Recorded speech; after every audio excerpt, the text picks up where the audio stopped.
Welcome in, everyone, to Centennial High School. I'm Blythe Whaley. Alongside me is Lisa Bryant tonight, and we have the last home duel for the Cougars. Maple Grove Crimson travel here today, and it is going to be a tough one, but both teams are going to be coming out, giving it their all, because, Lisa, it is so late in the season, and these guys want to make sure that they're doing everything they can out there in the pool. It absolutely is. The season is long and short, and now this tail last couple weeks goes by in a blur. So, yeah, well, Lisa, we're so glad you're on our airwaves. This is the first time you've been with us, and so excited. I know that you have some personal experience in the swimming pool. Lisa, do you mind telling us a little bit about your background, maybe? Well, I swam in high school a long time ago. I was not very good. I was more of a social swimmer, as my coach would probably say if you were interviewing him right now. But both my kids swim. My daughter swam for the Cougars on the girls' side, and my son is a freshman swimmer. That's awesome. Tonight, so yeah. The legacy lives on. Yeah, and yeah. my husband was actually a very good swimmer. He's from Iowa, so, but he swam for Ames, and he had a very successful swim career through college, actually. That's so cool. Do you have a race that sticks out then, one that you did or like to do? No, well, the race that sticks out for me is actually my daughter's 500 a couple of years ago. So that was the most fun, event that I've seen in quite some time. So. Well, as you see these guys entering the pool, this first event is the boys 200-yard medley relay for the junior varsity. They get to kick things off, a couple heats for the JV, but these guys getting ready. Yeah, both teams have a fairly large size JV, which is great. We have, on the Centennial side, we have 24 7th and 8th graders, which is huge for us. The team has actually doubled in size over the last couple of years, so it's great to see all these kids. Lisa, that is awesome. You always love to hear that more guys are coming out for the team. But what is awesome about these relays is it makes this sport a team sport, as individual as swimming is. It's fun to see so many people are going to get to enter the pool throughout this race. But up first, Jackson Arsenaut, Danny Gritman, Andrew Richardson, Alexander George are Centennial's lane 1. Maple Grove, Caden Whitwinner, Miles Ferrerin, Woen Letson, Blake Wandersea for Maple Grove. In lane 2, Centennial, another team for them, Chase Horseman, Owen Leiter, Austin Brang, Devin Swanson are that crew. In lane 3. Lane 4, Maple Grove is David Fuchs, Oliver Timothy, Mateo Vidya, and Jeremy Kelly. Centennials, Wells, Shepard, Staroga, and Nibelink. But again, you're seeing these exchanges, these guys having to make sure they're paying attention as their teammate comes close, Lisa. But did you have to do any of the relays? Was that tough to? It is, and this medley relay is great because all 4 strokes are represented. So each swimmer will swim either backstroke, breaststroke, fly, or free. So we get to see all 4 right at the very beginning. Yeah, so basically getting everyone warmed up, because I'm sure a lot of these guys, this isn't their only event that they will do probably tonight. So kind of that first one out of the gates to get all the juices flowing. Yeah, the relays are great because you can see, we get a lot of our team members in on the relays, especially with 2 heats for the JV. Like I said, we have 24 7th and 8th graders. We have some 9th graders as well that swim JV, and so it's great that we can get all of them swimming. They tend to swim about 2 relays and then 2 personal events in the meet, but when the teams are this big, sometimes they're only able to swim 3 events. Well, you guys, this race, again, you see some teams that are able to finish right out of the gates, but other teams, you know, it's going to take some time. You think about just the differences, again, in strokes and having to really have 4 solid people going out there for your team. It's tough to make this happen. It is, and I think that the beauty of this sport, though, is if you compared the medley relay at their first meet to this meet, you would see substantial growth and faster time, so it's fun to watch. But it looks like our winner comes from lane 3, Centennial. crew, Horseman, Leiter, Brang, and Swanson. So that concludes JV Heat 1. Centennial getting first place. That's got to feel good for the Cougars out of the gates to get to see that. Yes. But as I said, up next, the second heat there for the boys, 200-yard medley relay for the JV. Now the home Cougars got to see in that first heat, getting the victory. We'll see if they can do it again. This one has 3 Centennial teams, 3 Maple Grove teams entering the pool. And how nervous maybe before you're starting the race does it get when you're hanging there on the wall? I think you're nervous that you're going to false start because any little move and it sort of sets off a chain reaction. If one goes, they all go. I bet, yeah. No, it's tough to really hold your ground if you see someone else going. You don't want to lose any ground. But out of the gates, you get to see that early lead. Looking like, is that lane 3? It looks like lane 3 and 5 are kind of neck and neck. So that is Centennial and Centennial. So going against each other, but the first leg out is Lynch Rye in lane 5 and Bryant in lane 3. So we'll see if that race maintains that neck and neck battle that they had. It looks like it's going to. It will. But sometimes that happens, don't you think, between teammates? You race together in practice, maybe similar tendencies. It does. Training schedule. A lot of them practice when they're in their practice lanes. They swim. They try to put according to speed a little bit, but you're swimming against people that you swim against during the week. So it's fun to watch them battle it out here. But it looks like lane 4 coming up, Maple Groves. Yeah. Good starts there. But now you have that switch. And what we've seen too is just, again, how do people work together to make sure that they're on that same page? And right now, Centennial's teams are able to stick it out in front. Those 2 Centennial teams, lane 5 was Lynch Rye to start things off. The second leg with Peacock. Third is gonna be Short and Manthe. They're very close, neck and neck. Lisa, how aware are you of the swimmers in those far lanes? If it's not the lane right next to you, are you able to tell? I think some boys tune it out and some boys really feed off of it.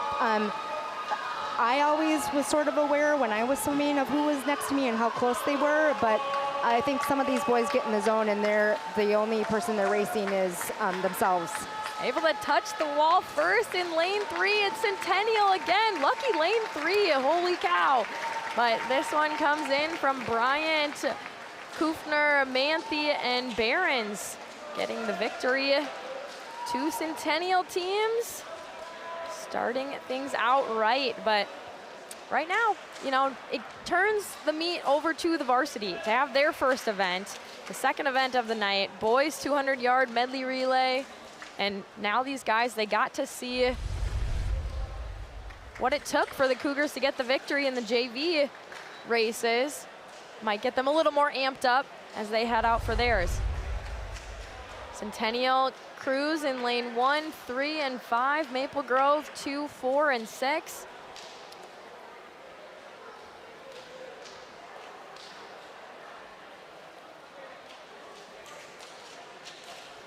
What about maybe being one of those first events? Does that do anything to you mentally? Do you feel maybe a little bit more nervous having to go right away, or did you like maybe if your event got to be earlier? I think that they're excited to go right away because the warm-up, the boys are generally here around 4 o'clock, and even when the traveling team gets here around 4:30, you know, they're warmed up and ready to go. So, as you know, swim meets can last quite a long time, so to get that first one out of the way and the excitement at the very beginning is a real thing. Yeah, it probably helps to not have to wait around just thinking about it and not able to do anything. Yes. Quite yet. I guess we can welcome in our teams. That first lane is Taylor, Coletta, Porsche, and Digger. Then Maple Grove in lane 2, Norvold, Rodriguez, Salberg, and Atman. Centennial, Atkinson, Schrewer, Coletta, and Condon, Maple Grove in lane 4, Reichels, Duluth, Cry, and Boatkin. Centennial lane 5, Cregan, Schrubauer, Larkin, and Murray.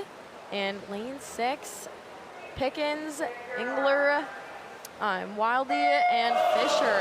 Here we go, folks. First varsity events. These points counting all together to be that final score at the end of the night to see which team wins the duel. So this is an important one to get things started on the right foot for either of these schools. But that early lead coming out of lane 4, Lisa, but he's got some challenges right behind him there in lane 3. The lane 3 has 3 of our seniors, and they're all swimming their favorite events in the relay tonight. So that's awesome.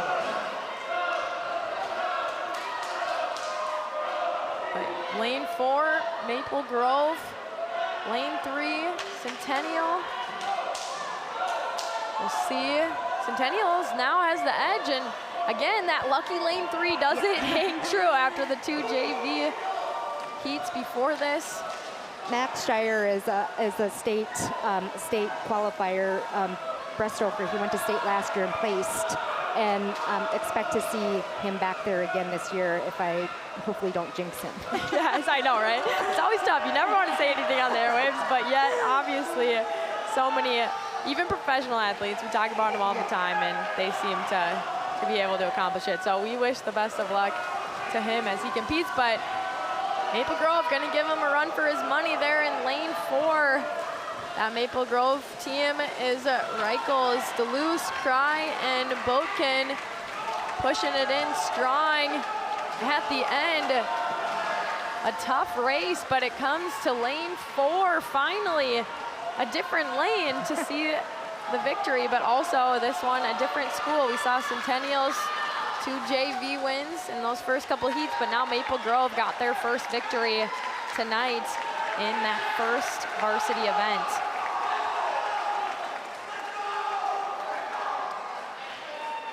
But when you think about it, Lisa, Centennial wasn't that far behind to be right there in second, knowing that it comes down to, of course, some of those turns.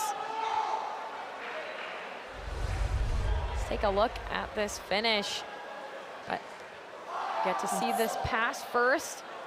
The breaststroke leg. Yep, that's our senior Max Shire doing his thing. Not shy at all, of course, as he is taking him on, but Maple Grove got that push ahead at the end. You see, teams, sometimes it's hard to finish that strong burst at the end, especially when you've had a few in front of that. But early on, get to kind of shake that off maybe, and he's gonna see some more times in the pool today, so. Absolutely. Don't wanna let that step in his way. But up next is event 3, the boys 200-yard freestyle for the JV. 2 heats of this again. Starting in lane 1, Devin Swenson. Lane 3, Austin Brang. Lane 5, Matthew Kufner. Lane 6, Rowan Lighton. The only Maple Grove guy is that in lane 6 of Lighton. Event number 3, the 200-yard freestyle junior varsity.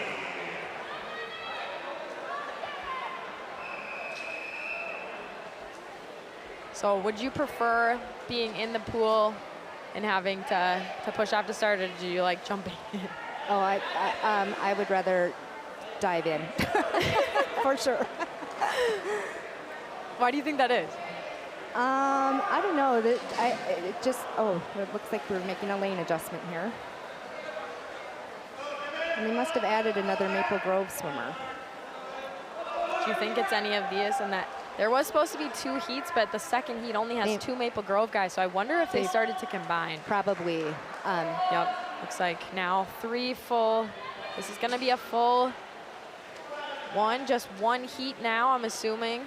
As you were saying, Lisa, just that these guys look like they're being added, and since that second heat just had the 2, it makes sense to put them all in this one. In lane 1 for Centennial, Devin Swenson.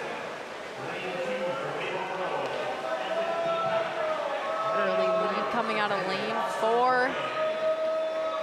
But off the turn, Centennial keeping that ground. Austin Brang is right there. I think this event is a tricky event because it's not technically distance, but it's not technically a sprint. So 8 laps of freestyle, probably more sprint than distance, but 8 laps to try to keep a good pace going. And how difficult do you think, if you do allow someone to get a decent lead, is it to catch up? Do you feel like this is a race that you still would have a chance, or you kind of have to stick within a good threshold to still be able to close it? This one's a little bit harder, I think, if there's a significant gap to close at the end. Not that it can't be done, but if you get a good half length ahead, usually these guys keep something in the tank for the last 25 too. So if you have a lead going in, a significant lead going in, it would not be surprising to turn it up just a little bit more and increase that lead. And now with that lane adjustment there right at the end, it's going to be tough to know exactly which Maple Grove guy this is in lane 4. We'll have to listen to the PA announcers. I'm wondering if that's Altman from, if they moved everybody over. It looks like they did. They filled in what was supposed to be 2 heats. They just put them into 1. So I'm going to assume that is lane 2 is Deepak and lane 4 is Altman. Okay, so it's hard to tell with the swim caps. I'm going to be honest with you. Even with my own son, with names on them, I cannot even tell you how many times I have cheered for not my child. That's hilarious. Well, at least team spirit, nonetheless. Yes, yes. But yeah, that would be funny if you're like, wait a second, that wasn't who we wanted to win. But at least glad it was still your school. But Maple Grove pulling away, and if this is touched the Altman, wall. he has won. Centennial coming in second, but there is some decent gaps in between these swimmers. This one, as you said, being a tough one in that in-between, between a real long distance and that short sprint. Find some challenges here as these guys finish this one off, but Maple Grove takes the victory in the first of the JV wins for them tonight. But from what we would assume then, if these 2 heats get combined, we will move on to that 4th event, the boys 200-yard freestyle for the varsity. That is, yep, that's exactly what they did. They combined the 2 into that 1 heat. Well, good job for them noticing that, making adjustments, because I think ultimately if those 2 Maple Grove guys just had to race against each other, I think they'd prefer to be amongst the pack. Yes. But as these guys get ready, lane 1, Centennial, Greason, Stormo. Lane 2, Maple Grove, Lou. And lane 3, Centennial, Clark. Jamens in lane 4 for Maple Grove. Nigan, Centennial in lane 5. Pickens, lane 6 for Maple Grove. Again, this is the varsity event of that boys 200-yard freestyle. This event will count towards those final points that are added up to see which team wins this duel tonight. Just one event prior for the varsity. But that early lead coming out of lane 4 again. And this is Gabriel Jamens from Maple Grove. The Crimson have always, it seems, throughout the sports, normally having a pretty good team in everything that they do. Yeah, they're a strong, they're a big team, and they have a lot of good swimmers on their team, for sure. But it only makes everyone better, you know, when you're swimming against some tough opponents. It helps maybe you get that personal best that you've been looking for as well. That is true. There's lots of ways to win a swim meet. The scoreboard is one of them, but you can also win with dropping time, and that's what we've been seeing in every single meet. So it's fun to watch that too. So lane 4, Jamens, currently still our leader. His teammate Over there in lane 2, probably the next closest, RS Lou. For Centennial, it looks like Garrett Clark in lane 3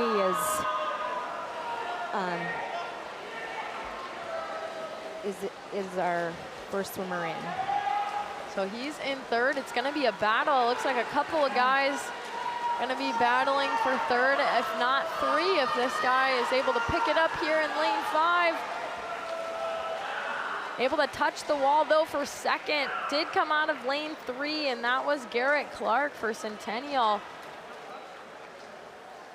They were all pretty close.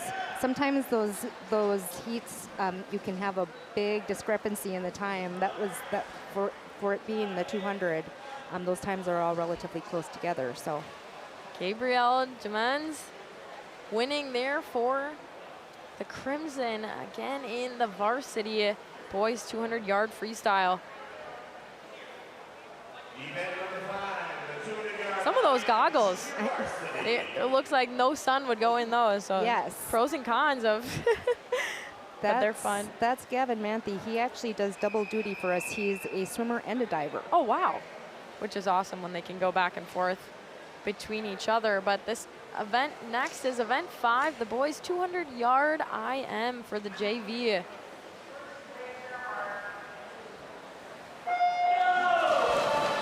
This is probably one of my least favorite events as a swimmer because you have to swim all 4, 50 yards of each. Yeah, that would be tough to have to be. Again, it's one of those where it comes down to being an expert in a lot of categories. You want to be good in a lot of different variations, but out of lane 1, this is Watson-Schleiger. Lane 2 is Clark for Maple Grove. Lane 3, Manthe, Centennial. Lane 4, Widely of Maple Grove. Lane 5, Manthe of Centennial. And lane 6, Farrens of Maple Grove. So this event, they swim the same things that they did in the medley relay. They just do them in a slightly different order. In the medley relay, you start off with backstroke because of the start, and in this event, you swim fly back breaststroke in that order.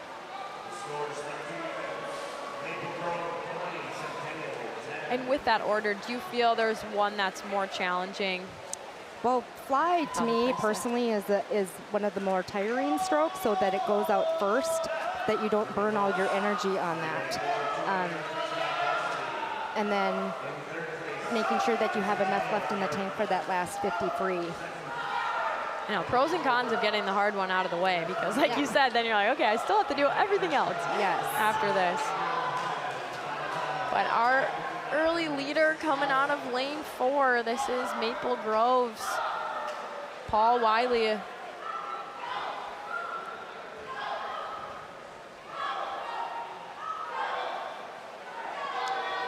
He is a senior, so I'm sure he is loving this lead that he has, trying to end his career as a Crimson strong. Absolutely.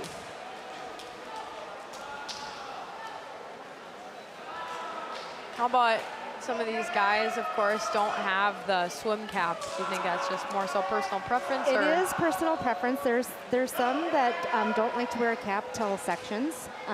You know, hair in swimming is a thing. So, and then depending on whether you have longer hair or not, it sort of becomes a necessity. But I think that most of our boys do wear swim caps during the meets. During practice, maybe not so much. Yeah.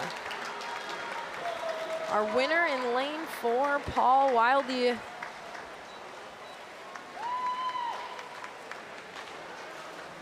Touches the wall, but for the Crimson, this is Manthe right next to him in lane 3, who got second.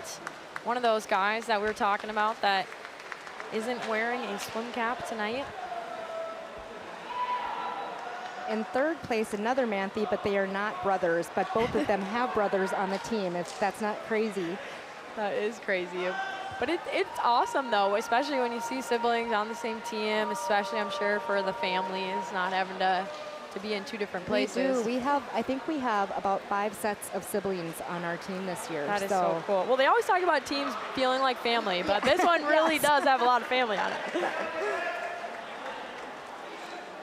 How about it? Do you feel like you've heard that even just through maybe some of the talks of the athletes that they feel like this team is pretty close? Or It is. This year has been great. Our upperclassmen have done such a wonderful job. Like I said, this is the first year we've had this many 7th and 8th graders, and I have to really give shouts out to our seniors and our juniors that they've given up parts of their afternoon because our different practice times, and they come in and they help out some of our younger swimmers. So it's great. There's been a lot of camaraderie this year. yeah, you always love to see that, and I'm sure some of those young ones look up to them so much, so it means a ton that they would show up and help show them the ropes. This event up next, you're seeing these guys getting ready for the boys 200-yard IM for the varsity. Another one that will count towards that final point score at the end of this. But another one of the 200-yard IM, and as you said, I mean, they're gonna have to try to save some of this energy to be able to last throughout the rest of this race. But that early lead, Lisa, is in lane 3. Centennial has it, That's but Shire. neck and neck with everyone right there. Oof. Again, Shire not being too shy in any of his races, being right up there in the mix, but Maple Grove in lane 4, giving him a run for his money, but also in lane 2, both of those Maple Grove. So this is Baker in lane 2 and Fressy from Maple Grove in lane 4. So sandwich there in the middle. Centennial is keeping right with them. Now, as you said, that's Shire and another one of those seniors.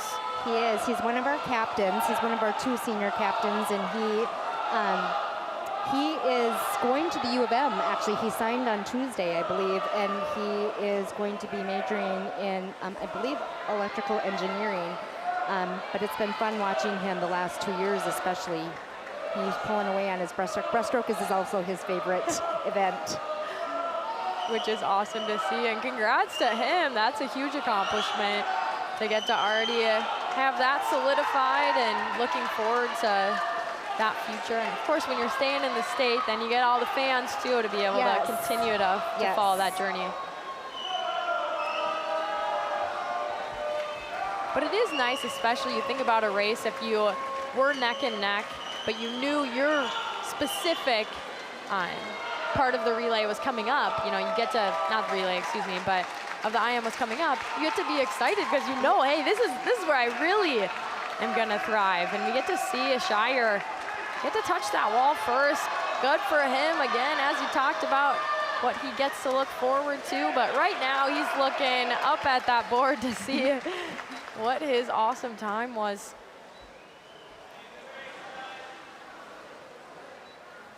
Again, do you think, like, I always think about how tough it is, of course, when you do get that good margin for the lead. You're always excited about it, but sometimes it might also feel like, well, could I have went a little bit harder just because you didn't have to, that maybe you would have taken a second. But second place, coming out of lane 4. Get to see his finish there from Maple Grove. Aiden Fressy touches the wall, but the Cougars get a varsity victory in the boys 200-yard IM. Nice to see both seniors, both from Maple Grove and from Centennial, 1 and 2. That is awesome. Up next, we have event 7, the boys 50-yard freestyle for the junior varsity. There should be 4 heats of this, so we'll be seeing a good amount of this particular race. This is the fastest event you'll see tonight. Down and back. So get ready, everyone. Here we go. Here we go. But coming out of lane 1, Centennial, Wesper, Latcher from Maple Grove in lane 2, Nibelink from Centennial in lane 3, Olson, Maple Grove, Segura, Centennial in lane 5, and Wandersea from Maple Grove in lane 6. Looks like lane 3, though, is that early lead. Nibelink touches the wall and wins his first heat. First, second place. Yeah, way to go, Centennial. Getting first and second. Our JV team, coached by Kevin Setterholm, and then we have an assistant coach as well, Sky Matson, and they have repeatedly said how excited they are to see these boys and excited what the next couple of years what will develop. Yeah, that is so awesome because just a freshman and having some good, strong finish there at the end. But Heat 2 is happening here in just a second. This one has Centennial's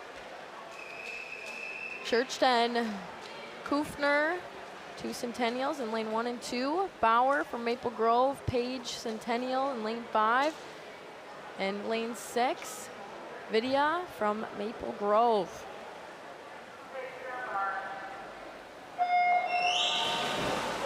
And again, don't look away, folks. This one is also just as fast, if not faster. It creates the most waves in the pool, too, because they're kicking hard. Yeah, exactly. Visually, you can tell this one, they are moving. But that lead coming out of lane 5, Grant Page of Centennial, the 8th grader, cruising in and touching. 1, 2, 3 for Centennial.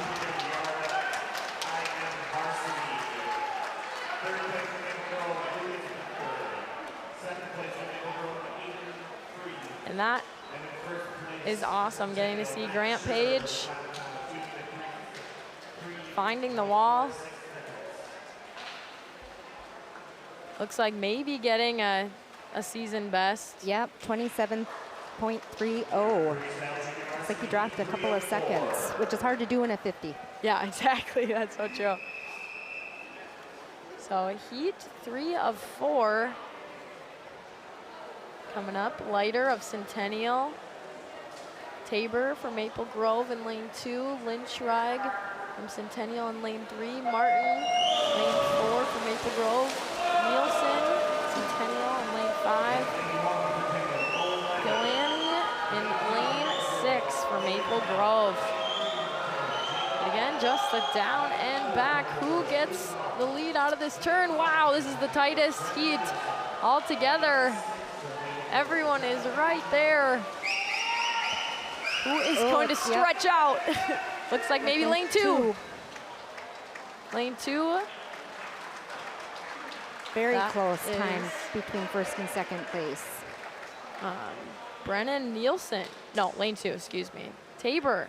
I was like, that doesn't look right. Hold on. Logan Tabor. Wow, that was, I always think it just brings just the energy when you're looking out there and there's so many different swimmers that could be the one to win. Look at how close those are.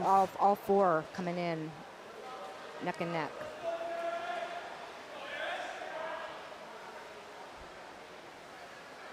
And what's something maybe that you have to think about in those moments when you are that close? Starts and turns matter in sprint. Yeah. The starts and turns are where you're going to shave off some time. And breathing. Yes, exactly. You have to make sure you do that. That's a for sure. Lead coming from lane 4, Eris Liu from Maple Grove. Touches the wall, gets the victory. Maple Grove takes first and second in that one. Those times are pretty impressive for JV times. Sets the varsity boys on notice. Yes, exactly. And they have to come up just right after this. They only have the 1 heat, and that will be the last event before the diving portion of our evening. So we are cruising along.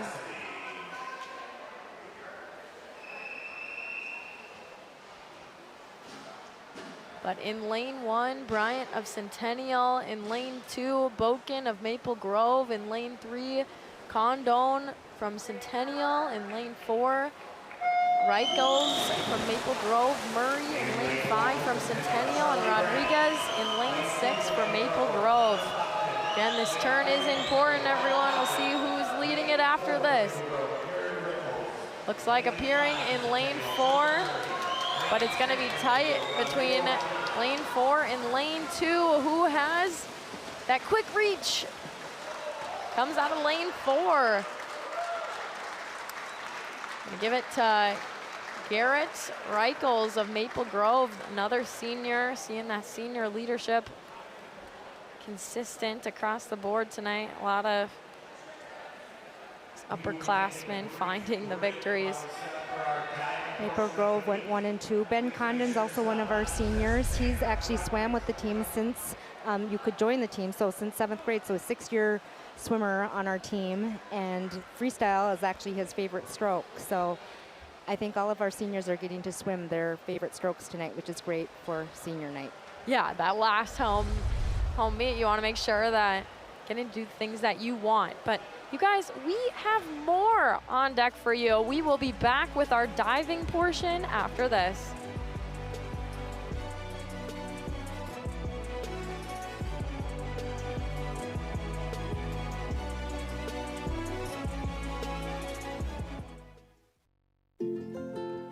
To Sofia and Gabriel.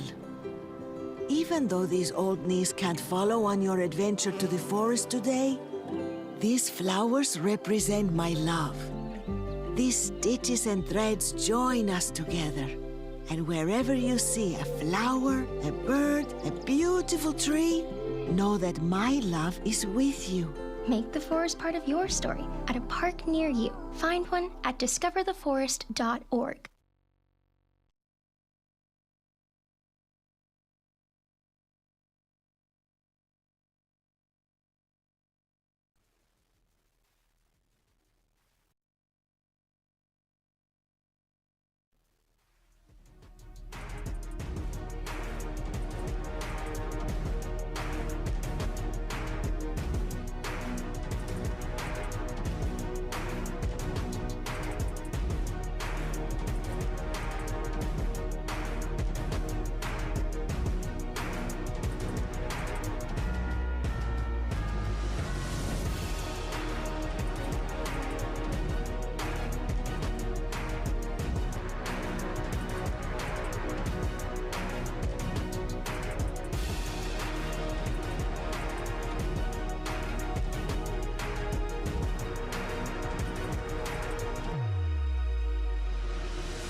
Welcome back, everyone, to Centennial High School. This is Blythe Whaley. Alongside me is Lisa Bryant. And today we are looking at boys swimming and diving. Had our first portion of the evening, Maple Grove leading the way at 41, Centennial 21. But we head to the diving well, and up first is Ollie Timothy, and he is from Maple Grove's JV team. His first dive is a back dive straight, 1.2 degree of difficulty. And again, something I just love about swimming is just the collective team unity you feel throughout. Round 1 to Centennial, Elijah.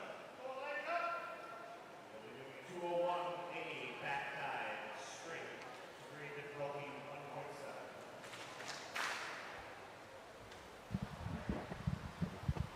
Up next, coming to the end of that diving board, is Elijah Manthai, and this is a back dive straight, 1.7 degree of difficulty.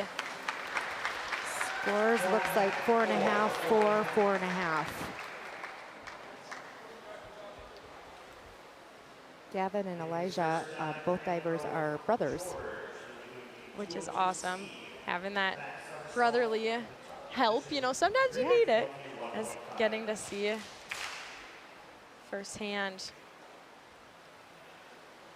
But George Fisher, he is from Maple Grove's varsity team. He is starting things off with a back somersault tuck, a 1.5 degree of difficulty as he gets ready here.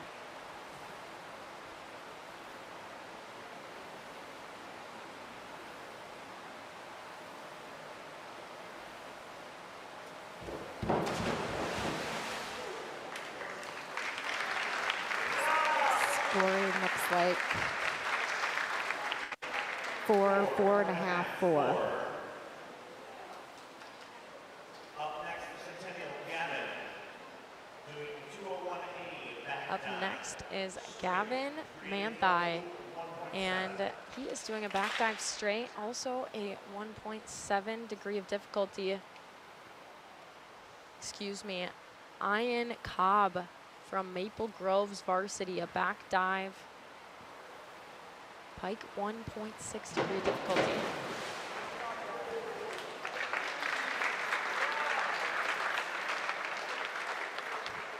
Three and a half, 3.5, 3.5 across the board for Gavin. Yeah, so that was Gavin Manthai from Centennial's varsity team. So his back dive straight was the 1.7 degree of difficulty. But now this is Ian Cobb, his back dive pike, 1.6 degree of difficulty for Maple Grove's varsity team. Nice dive.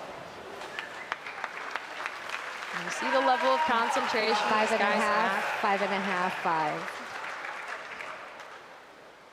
5. Up next is Tyler Coletta. He is doing a back somersault tuck, a 1.5 degree of difficulty.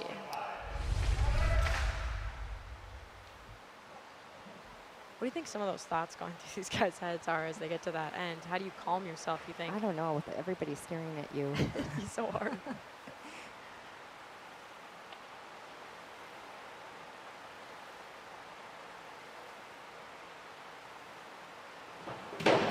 Very nice. Tyler is one of our captains as well. He's a junior, and he also, all three of our divers actually are swimmers and divers for us.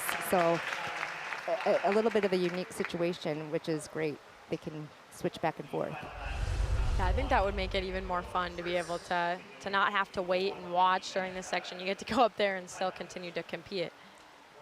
This is Chris Osborne. He's doing a back dive pike, 1.6 degree difficulty, Maple Grove varsity.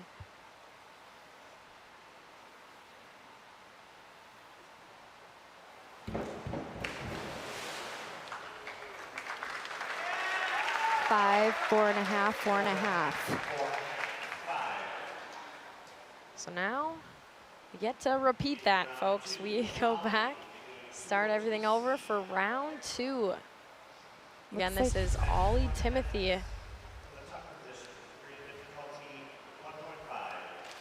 Back somersault tuck, 1.5 degree of difficulty.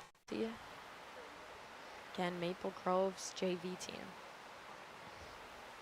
Looks like we have all of our divers swimming or diving six full rounds tonight. Sometimes earlier in the season they don't have all 6 dives, so they stop after 2 or 3.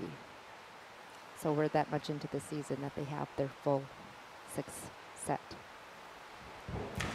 I always love the things that are evidence to show you. We have made progress this season. 4.5s across the board from the judges. Up next, Elijah Manthai. And that is a back 1 somersault tuck, 1.5 degree of difficulty. Centennial's varsity, and again, everyone trying to do their best on that second round. I think this is the first year of diving for both Gavin and Elijah. It looks like 4, 4, 4.5 for Elijah's dive.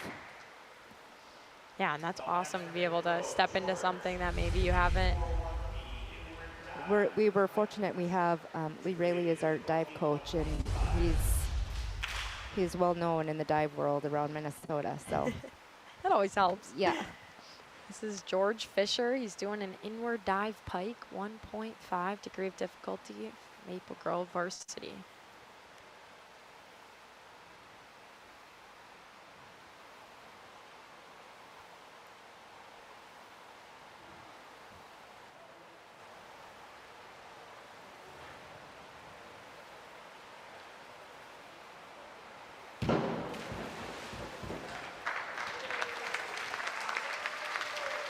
Four, 4, 4.5 for scores. Now Centennial back on the board. It's Gavin Manthai. Back 1 somersault tuck, 1.5 degree of difficulty for his second round.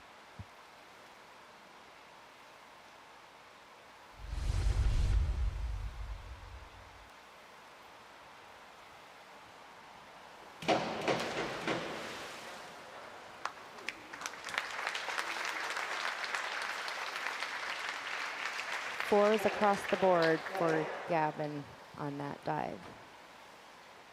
It's always nice when you see the judges on the same page. So Yeah. then you feel like, okay, that's for sure what the score would be. It should be then. Back 1.5 somersault tuck, 2.0 degree difficulty, the highest we've seen tonight. This is Ian Cobb from Maple Grove. Wow, a lot of height there. Yeah, one looked very smooth for him. And again, that degree of difficulty is going to help. 5, 5, 5.5. Solid dive. Centennial coming back to the board. Tyler Coletta is a back 1.5 somersault tuck and a 2.0 degree of difficulty. So again, raising that bar, that's the highest tonight we've seen from these guys tying that last one that Ian Cobb did. I think all of them are chasing their, trying to beat their personal best in their dives, which is great. Nice.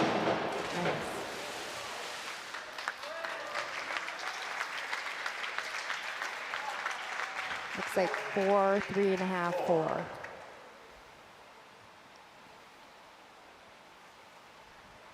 Up next is Chris Osborne. He's doing a front 1.5 somersault pike, 1.7 degree of difficulty.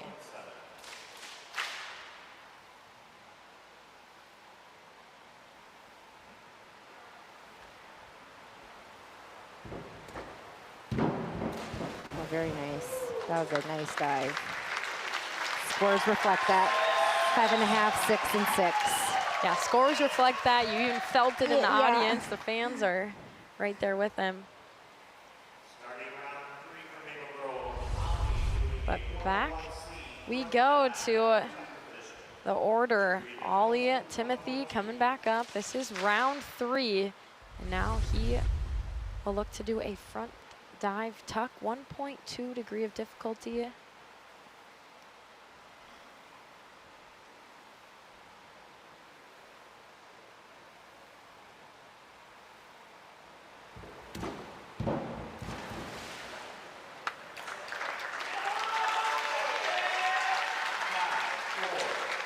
Five, 4, 4 for Ollie.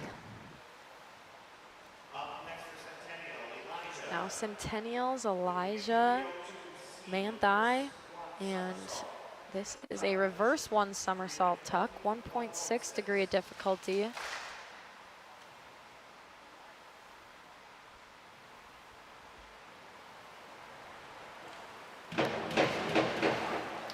That, when they get so close to the diving board, as a parent, it just makes me flinch. I was thinking that exact same thing. I was like, oh. And the funny thing is sometimes they don't even know how close they are. It's like, woo, that would seem very tight. Very good dive for Elijah. 5s across the board for him. So this is George Fisher for the Crimson, an inward somersault tuck, 1.6 degree difficulty.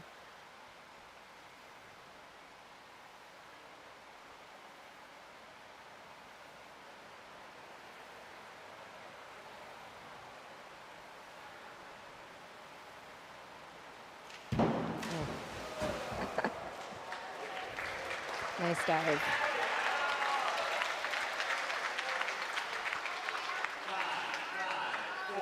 5, 5, 4 for George.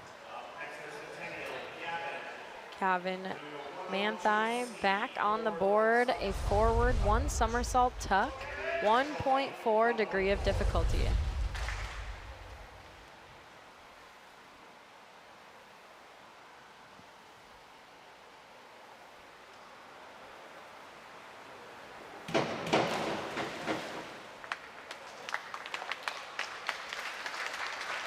Three and a half, 4.5, 4.5 for Gavin. Now Ian Cobb. This is a reverse dive pike, 1.7 degree of difficulty.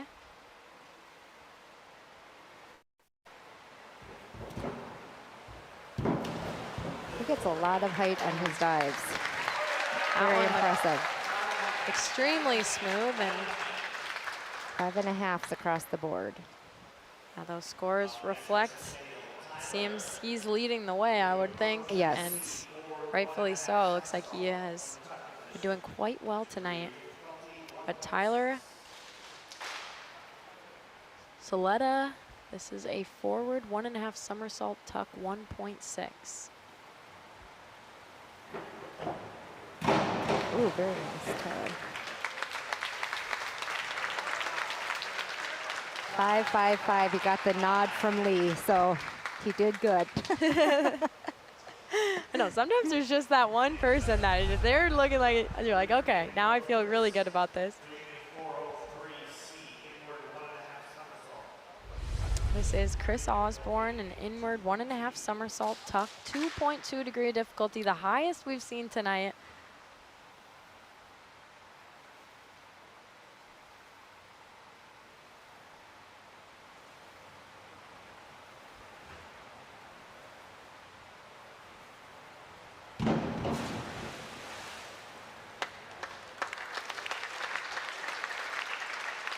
Four and a half, 4, 4.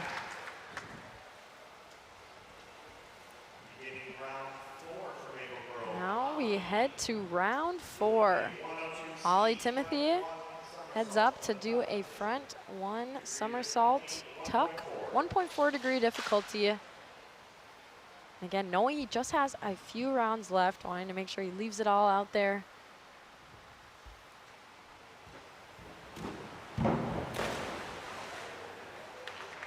Nice dive. 4.5, 4, 5. Yeah, I can tell. Look on his face, he is happy about that. He is, and you could hear his teammates too. This is Elijah Manthe, an inward one somersault tuck, 1.6 degree of difficulty here in round 4.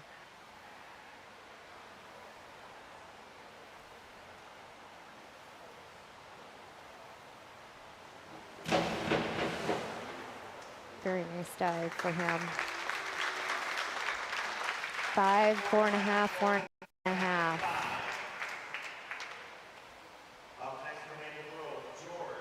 This is the Crimson's George Fisher. Looking to do the back dive just a half twist, back dive, half twist, somersault, and a 1.8 degree difficulty.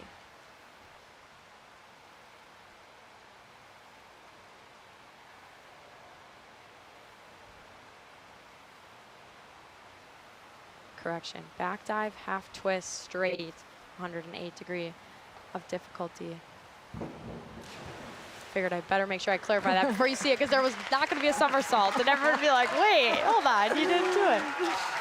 Well, in that straight position, he did well. 5, 5, 4.5. I say, fish don't normally somersault, so I figured it had to be straight. Nah. But lane 4, this is Gavin Manthai again, coming up to do an inward 1 somersault tuck, 1.6 degree difficulty.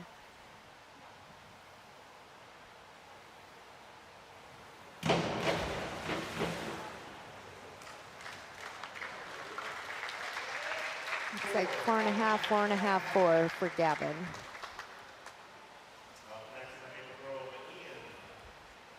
Ian Cobb coming back for a front 1.5 somersault pike, 1.7 degree of difficulty. And so far,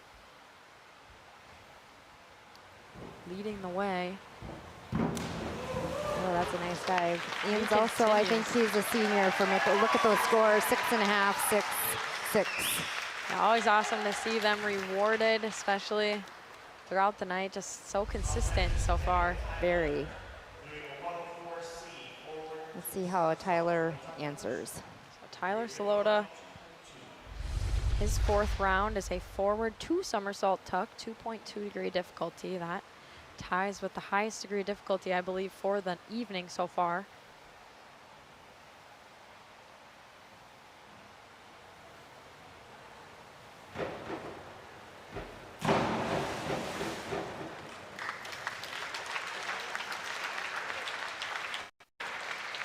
Four, 4, 3.5 for Tyler's 4th dive. Up next is Chris Osborne.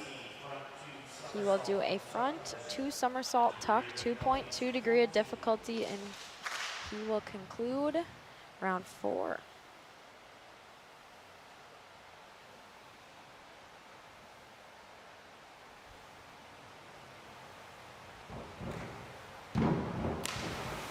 Nice dive. 5.5, 5.5, and a 5. Nice way to finish round 4 for him.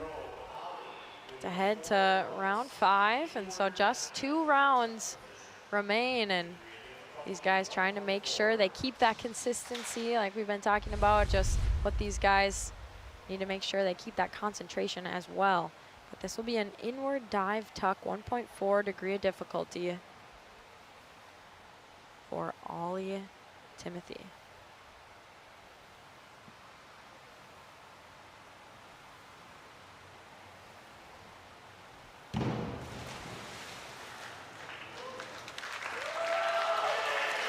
Looks like 3.5, 4, 3.5 for Ollie's 5th dive.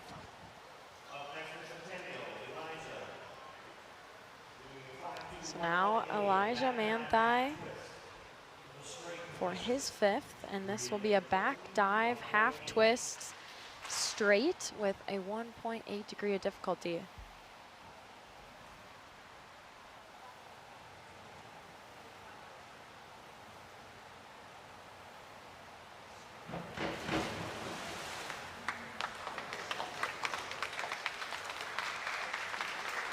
Three, 3.5, 3.5 for Elijah.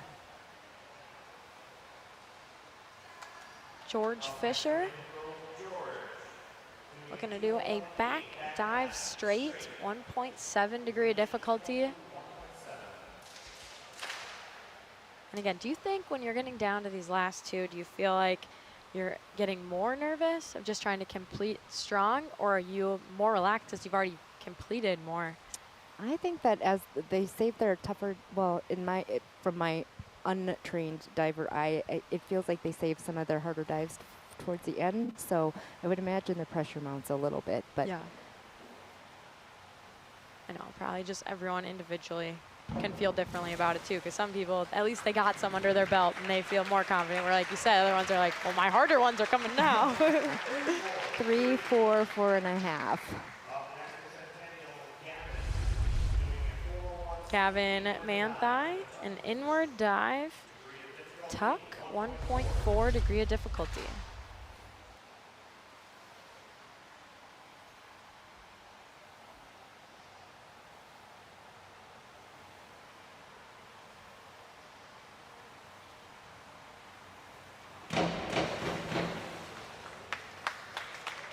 Nice dive for Gavin. 4.5, 5.5, 5. Yeah, it was a very smooth entry for him. And again. And a smile from Coach Lee, yes. So good job, Gavin.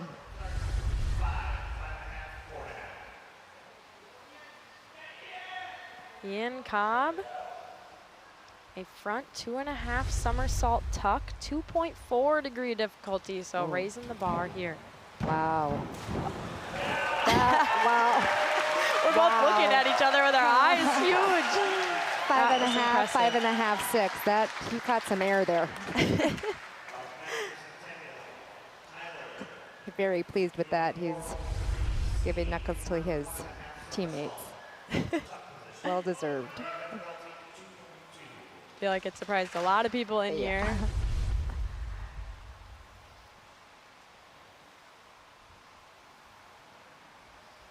This is Tyler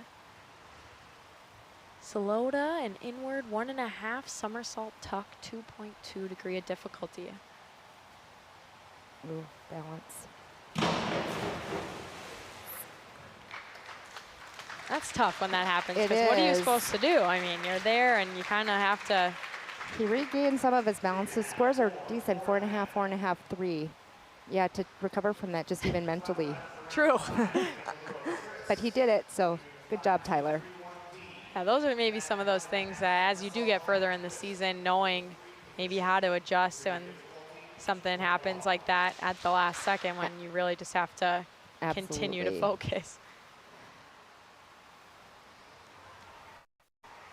Chris Osborne, a back 1.5 somersault, half twist, forward 2.1 degree of difficulty.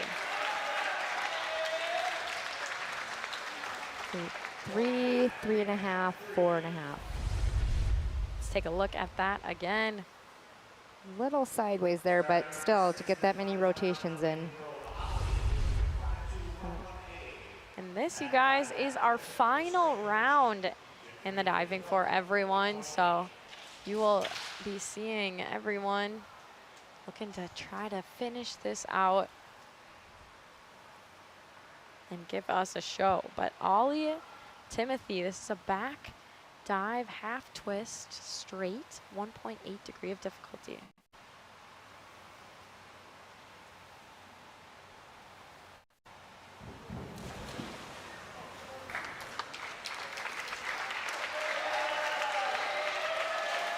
Looks like 4s across the board for Ollie's last dive.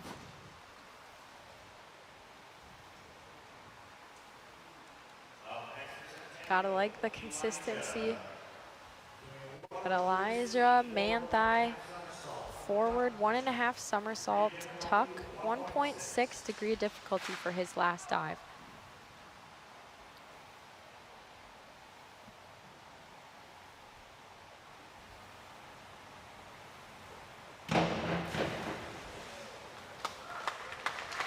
Very nice. I wonder if that was Elijah's first time doing that dive, 4.5s across the board. I noticed he was looking to his captain, Tyler, for a few last pointers before he went off the board.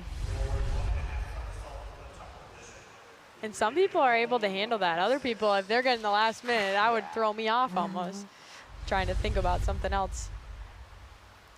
This is George Fisher, Stepping up for a forward, 1.5 somersault tuck, 1.6 degree difficulty.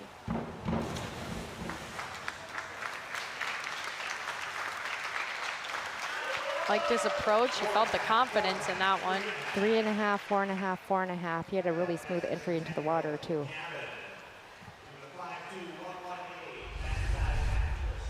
A look at this one again.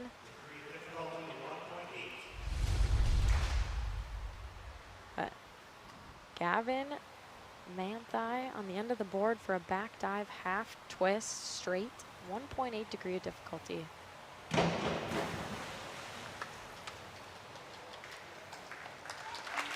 Looks like 3.5, 4.5, 4 for Gavin's last dive. Yeah, minimal splash on that one. Ian Cobb. This is an inward 1.5 somersault tuck and a 2.2 degree of difficulty. Saw his highest tonight being a 2.4, but 2.2 is still up there. He's had quite a few dives with high degrees of difficulty. That was a beautiful dive. Another 6. 2 6s and a 5. He certainly made the judges notice him tonight.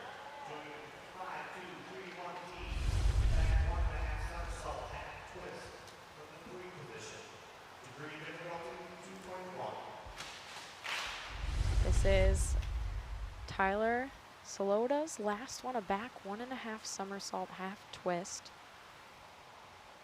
This is a 2.1 degree of difficulty.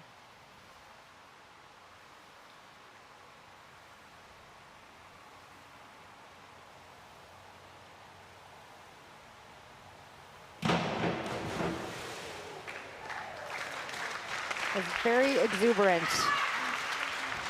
5, 5, 4.5. Great dive for Tyler. He has a big smile on his face coming out of the pool.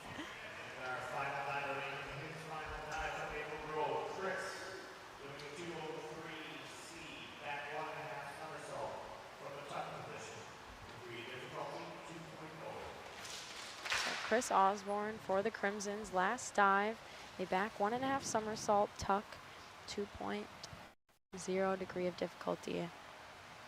He is our final diver on the board tonight.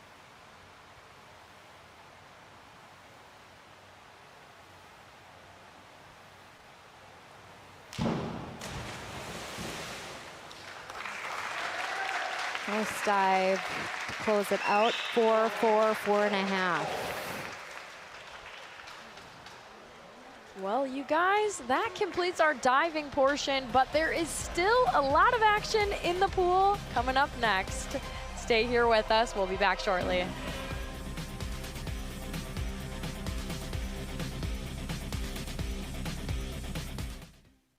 Wash, washy, wash, washy, wash, wash your hands. Scrub them while you sing the song. Wash, washy, wash, washy, wash, wash.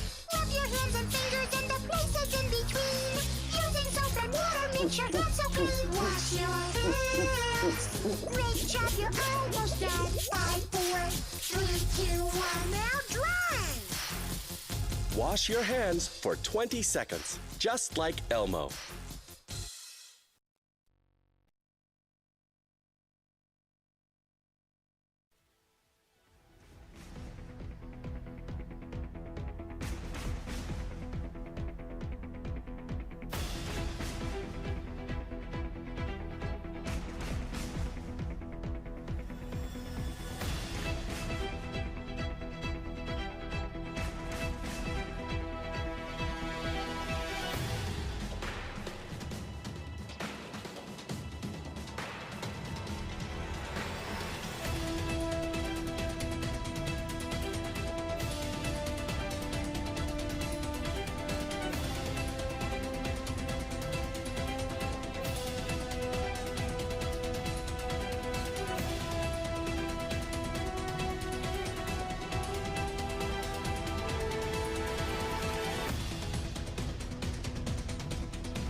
Welcome back, everyone. We are here still at Centennial High School, where the Centennial Cougars are hosting the Maple Grove Crimson. Take a look at that score. We are cruising tonight, but 52 for the Crimson and 26 for our Cougars. As we take a look at what just happened in the diving well, this is Ian Cobb, and he was crushing it tonight, Lisa. Absolutely. Every dive was high degree of difficulty and high scores to reflect that. Yeah, you see that final score for him, 194.3. He won the diving portion of the evening, and rightfully so. He impressed us, especially even on that 5th dive he had tonight, just really blew it out of the water. But you guys, we have still more swimming as we go back to the lap pool, and this is event 11, the boys 100-yard butterfly junior varsity. I'm Blythe Whaley. Back with you alongside me is Lisa Bryant, joining us tonight for the first time here on North Metro TV. But we right now are taking a look at that first event after our diving portion. In lane 2, it's Tabor of Maple Grove. Lane 3 is Short of Centennial. Lane 4, Martin for Maple Grove. Lane 5, Digger from Centennial. And lane 6, Timothy from Maple Grove. Zach Short is one of our seniors tonight as well. He has been on our team for 4 years, and he's swimming fly tonight, but his favorite stroke is backstroke, and he's going to be going to Century College this fall to become a firefighter. Oh, that's awesome. We need those people out there, and we appreciate them, so that is so cool. Thanks, Lisa. But what is going to be neat, too, about this race, again, coming out of the diving portion, getting everyone back tuned up for the pool. But what you're going to see even after this race is in the varsity, you're going to see, again, one of our divers heading back to the pool. So as you touched on a little bit earlier, Lisa, just the fact that some of these guys going back and forth. Yeah, we're very lucky. All 3 of our divers, again, are go back and forth, swim some too. But lane 4 is Luke Martin, the 8th grader of Maple Grove. Touched the wall first, the Cougars. In lane 3, Zach Short, that senior you were just talking about, Lisa, getting second, and a lot to be proud of here Absolutely. In the boys 100-yard butterfly. I find fly to be the hardest stroke. Coach Crawford will tell you that on the girl side, he would agree. On the boy side, it's sort of a badge of honor to swim the 100 fly. And it's funny because butterflies, I mean, I guess they do kind of look like maybe they're working hard, but maybe, I don't know. You think? Hoisting the top part of your body out of the water for 50 to 100 yards, man, that's... Yep, nope, not me. Nope. I am not going to be doing that one. But now the varsity will get a chance at this race. The boys 100-yard butterfly going into the pool. That diver we just saw, he got 3rd tonight in diving, is Salata from Centennial. Sahlberg, Maple Grove in lane 2. Atkinson, the senior from Centennial in lane 3. Cryer, the senior from Maple Grove in lane 4. Larkin in lane 5 for the Cougars. And lane 6, Nordwald from Maple Grove. George Atkinson is one of our senior captains as well this year with Max Shire.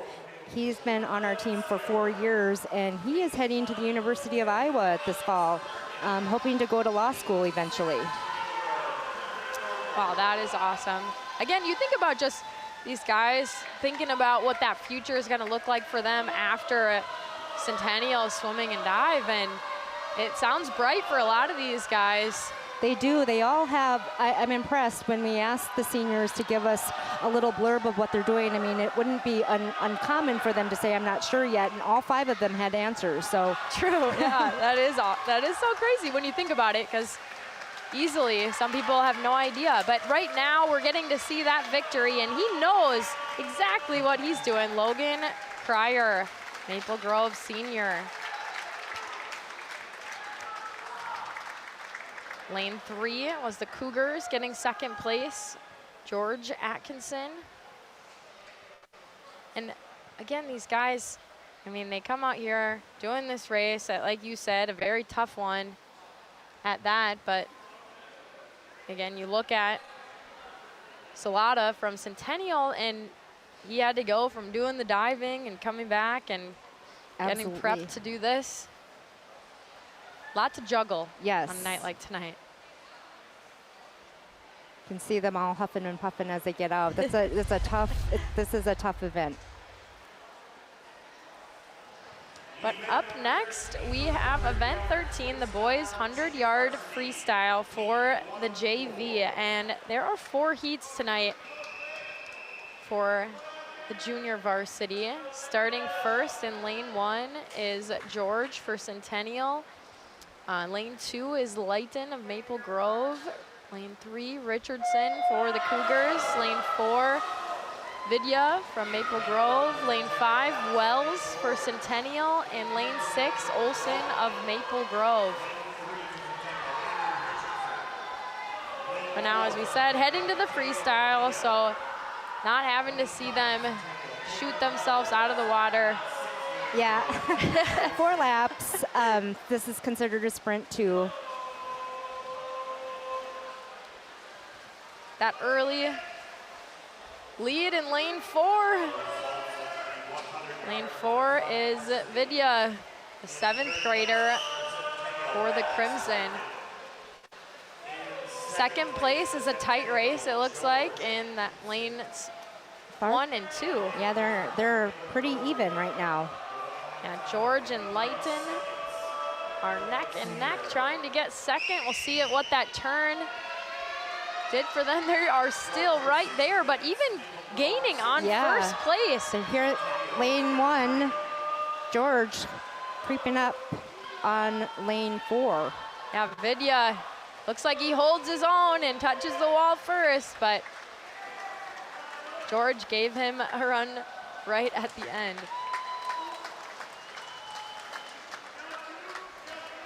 Mateo Vidya gets the first heat for the JV. But as I said, 1 of 4, so. Oh, it's like we have a Maple Grove swimmer who lost his goggles in lane 6. That's tough when they fall off your face. Yeah, I can't imagine, because just something else that it's like, I'm not supposed to think about that. That can't be what I'm thinking about when I have to focus on, especially a race like this, having to keep up that pace, get not a whole lot of wiggle room. But the second heat of the boys 100-yard freestyle for the JV.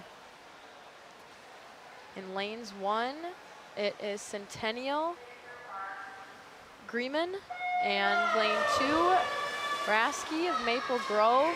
Lane 3, Lynch-Rye from Centennial. Lane 4, Fuchs from Maple Grove. Lane 5, Shepherd for Centennial. And lane 6, Joshia of Maple Grove. And again, these guys, they got to see what Heat 1 was all about, and now having to take on Heat 2. That early leader coming out of lane 5.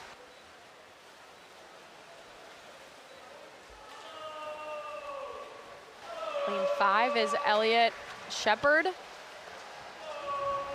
9th grader for Centennial. But he doesn't have a crazy lead. He No, has some competitors right there. They're all hanging out right in a kind of in a pod, but he's got maybe an arm's like, oh, lane 4 is catching up. Oh, in lane 3, I think we have Jaden Lynch-Rye out-touched. But 1 and 2 spots go to the Centennial JV. Yeah, awesome job for the Cougars to turn it up in Heat 2 and find some success. As we move to Heat 3 of 4.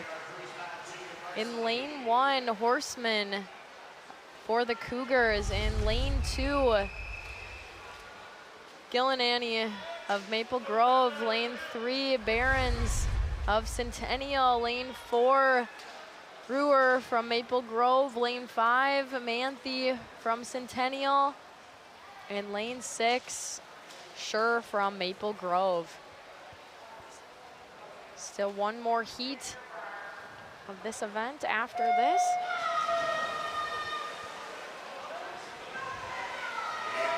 who will be that early leader? We'll see even more telling sign after this first turn. Looks like lane 3, but not by much. Getting a good lead. We'll see how the starts and turns go here. That's, I think we were saying earlier, start and turns at this point of the game make a big difference. And that one sure did. You see Jacob Tyler trying to fend off Hudson Peterson. Hudson Peterson is in lane 4. Jacob Tyler had the lead, but now it is almost too close to tell. These guys are swimming in sync, it seems.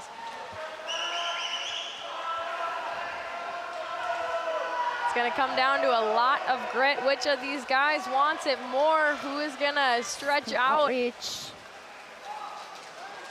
And they give it to Centennial's Jacob Taylor, the senior. Nice. Very close battle.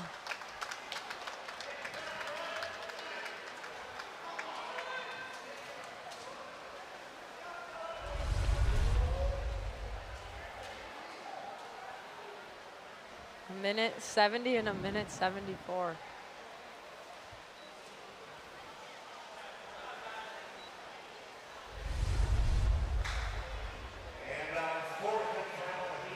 Whew. Well, that was close, guys. We'll see if we find another close call there in Heat 4.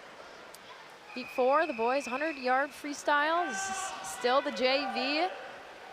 In lane 1, Taylor, senior from Centennial. Lane 2, Altman, senior from Maple Grove. Lane 3, Porsche, the junior for the Cougars. Lane 4, Engler, the junior from Maple Grove. Lane 5, Bryant, the freshman from the Centennial Cougars. And lane 6, Pickens, the junior from the Maple Grove Crimson. Jacob Taylor is a senior for us this year as well. He's been swimming with us since he's a freshman, and he is swimming freestyle, which is his favorite stroke. He's actually heading to Alexandria Technical College for marine and power sports, along with Ben Condon next fall. Wow, that will be really cool. It's like lane 4 and 5.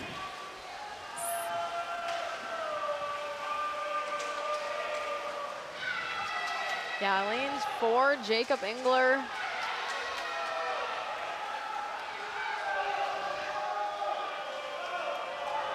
The junior, he is increasing his lead, it seems, but there's still a chance. There's Charlie. You gotta, he's mine. I'll claim him as mine. That is so cool that you get to see your son. I think this is one of the first meets where I have actually cheered for the correct person. So it's nice to sit up and see on the screen. I know, sometimes just the vantage point can help too, depending on where you're sitting. It's like, wait a second. That's a really good JV time for first place there, 54.84. Jacob Engler. Might give a run for the money on some of the varsity swimmers. And speaking of varsity, we get to see them now take on this event. Now we're at event 14, but this race still the boys 100-yard freestyle. Varsity only has the one heat, and Grayson Stormo from Centennial in lanes 1. Jamens, sophomore from Maple Grove in lane 2. Condon from Centennial, the senior, in lane 3. Botkin, the junior from Maple Grove. Murray in lane 5. And in lane 6 is Fisher from Maple Grove. The updated score after the butterfly, Maple Grove has increased their lead now, 61-33. Again, at least there's different things that the Centennial Cougars can be thinking about, of just, again, swimming as so many of those personal bests and trying to just continue, even as a team, how can they find as many personal bests as they can. But that victory in this race does go to lane 4, and that is Thomas Botkin, the junior from Maple Grove. In lane 3, Ben Condon, senior from Centennial. So on senior night, we have seen a good amount of seniors getting that victory and at least coming in second too, and I'm sure potentially increasing that time. Not necessarily on this race, but there have been some throughout the night where, again, those seniors have been able to find some personal bests. Absolutely. But we will head to the boys 500-yard freestyle. The JV up first, and in lane 1, it is Peacock from Centennial. In lane 2, Craig from Maple Grove. Lane 3, Salada from Centennial. Lane 4, Deepka from Maple Grove. Lane 5, Nielsen from the Cougars. And lane 6, Kuklok from Maple Grove. It's our distance program of the night. The 500 is 20 laps of freestyle. Yeah, get those clocks started, guys. You'll get to see those minutes tick off. This one is a long one.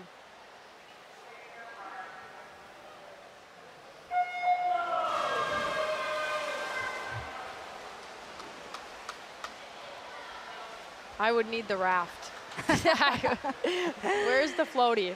This one is a tricky one because you want to get out at a good pace, but then not burn all of it because it is 20 laps. So getting that pacing down can be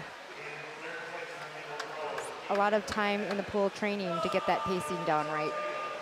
Well, the Cougars off to that early lead there in lane 3. Sawyer Salada.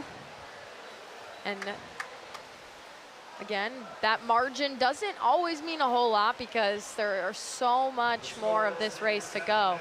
But what I do enjoy about this race is it also feels like another part that adds the team aspect, having your teammates having to hold the numbers so you know which lap you're on, and you have the cowbell coming out. Yep. There are a lot of parts to this one to help make this event happen and function the way it needs to.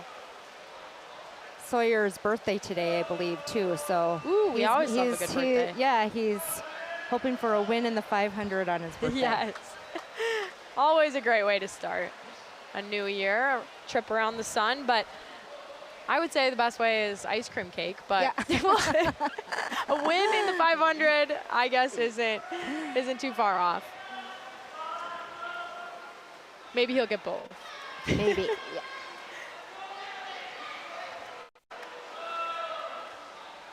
But this one, again, I think comes down to even more so just that mental battle to keep going, to fight through, and you're gonna start to feel it. You're gonna start to feel tired and exhausted, but how do you manage to persevere and keep chugging along? And that's what you're gonna see these guys do in the pool tonight. When people get nervous for the 500 the first time they swim in a meet, we would used to tell them, you swim more than that in practice, you'll be fine. Oh yeah, that is a good, at least mental clarity to be like, okay, I actually could do this, I'll be okay. Just because the name, it's daunting. It is. See that.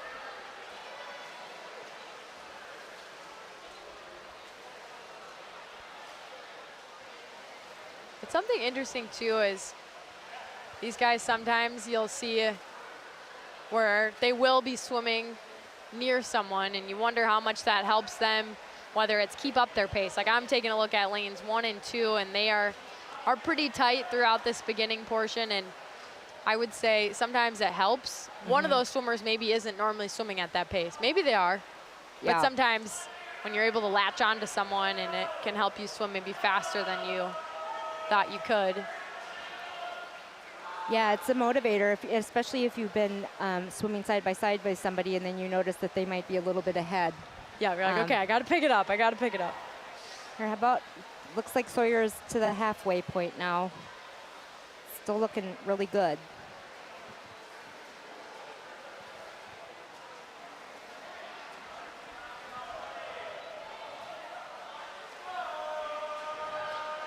Yeah, I wonder what the reaction will be from his teammates if he does indeed get that victory on his birthday.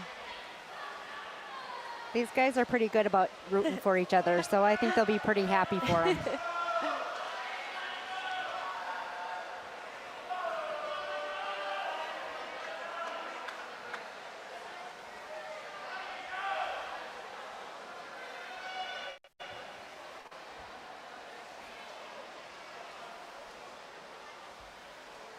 But still quite close for that lane 1 and 2 at the tight battle between a Cougar and a Crimson.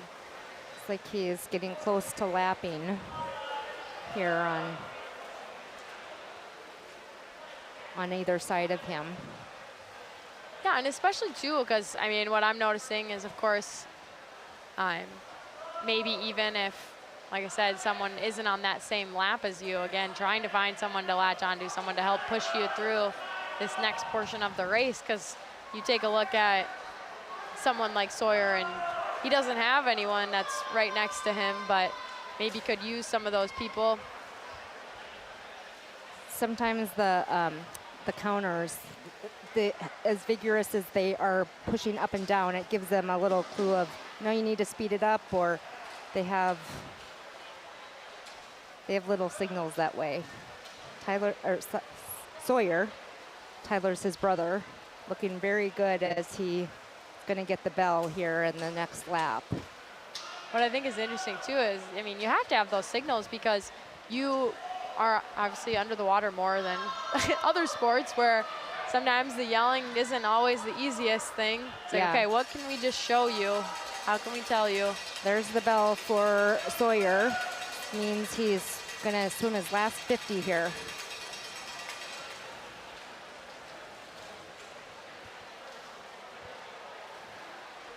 It looks like lane 5, Brennan Nelson is solidly in second place, and lane 1, Alex Peacock. I think all 3 of those are 8th graders for Centennial. Nice showing for our middle schoolers tonight. Yeah, impressive young talent that can get the excitement for the program to come. But Sawyer does get his birthday wish, possibly getting the victory. Happy birthday, Sawyer.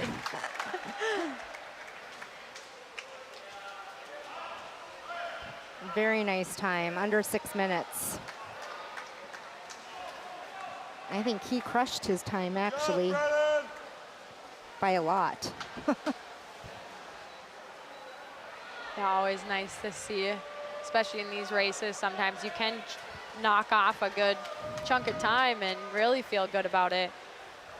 And if you don't swim it that often, if that time was earlier in the season, which it likely was for him, you can see just in that the swim season's 13 weeks, so he's improved drastically. Very impressive. Looks like second place for Brennan Nelson. Very nice finish for Centennial for second place.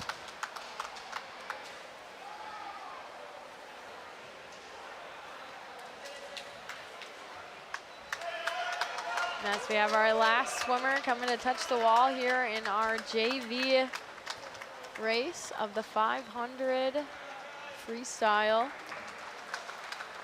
We will head to our varsity 500 freestyle, but again, happy birthday to Sawyer. Really making moves in that race and pushing the envelope, as he didn't have that close second person to really make him have to go much faster.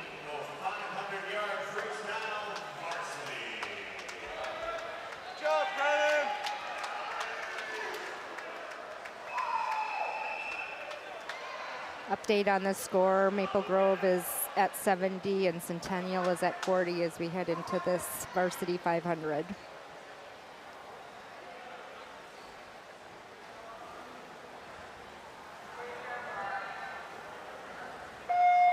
So in lanes 1, Centennial, Treaton. Lane 2, Freeze from Maple Grove. Lane 3 is Clark for the Cougars. Lane 4, Becker from the Crimson. Lane 5, Nigan for Centennial. And lane 6, Peterson for the Crimson. And again, another longer race, as it's the same one you just saw from the JV, but of course you see some of these seed times, you know it might be a little bit quicker than some of those that we just saw, and these guys are going to be exerting that energy out there to try to make those times happen. Looks like those first 4 are hanging out pretty close with each other. Nobody's far and away in the lead, which is always, that's actually the more fun races to watch when they're closer. Definitely. And Lucas Baker for the Crimson has the lead currently. You see maybe the tighter battle for second place right now. That's coming in lanes 3 and 2, but after that turn, lane 2, Maple Grove's Freezy is making his way and definitely trying to spread out. But you see these turns, as you were talking about earlier, Lisa, just how much that can make a difference in this race. And after the turn, Cougar is hanging with them. Yeah, Garrett has really nice turns. He has good streamline too. So when he comes off of the turn, he stays underwater a fair amount. So good solid turns. Yeah, we'll see what he's able to do on this turn.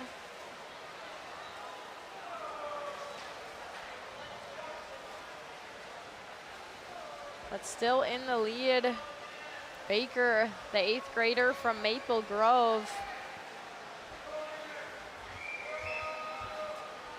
That's impressive, 8th grader out in the lead. Yeah, and not even just barely, he has solidified. Yeah, that gap has now opened up significantly here. And if he can keep this up, I mean, he doesn't look like he's overworking by any means. He looks very comfortable with this pace he's going. Yep.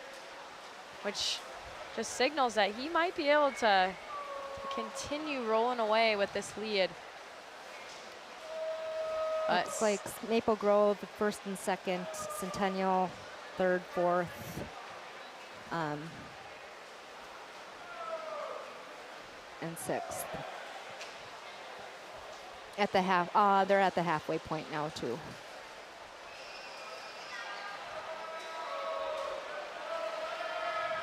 But for both Centennial swimmers, still looking strong in their stroke. They don't look like they're tired, which at this point in the meet, after a long day of school, you have to stick with that game plan, and that's just finding that pace that you know you'll be able to last and still be pushing yourself. Exactly.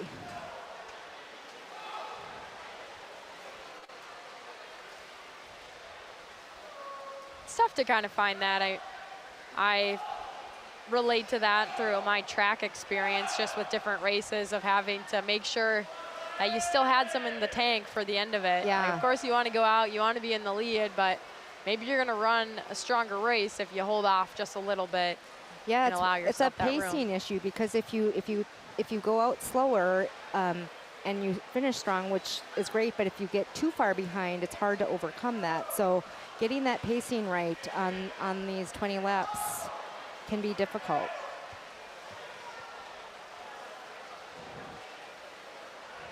Looks like Baker's going to get the bell here as he comes into the wall. And wow, what a career he might be able to have. But yeah, an 8th grader. Ooh, very impressive.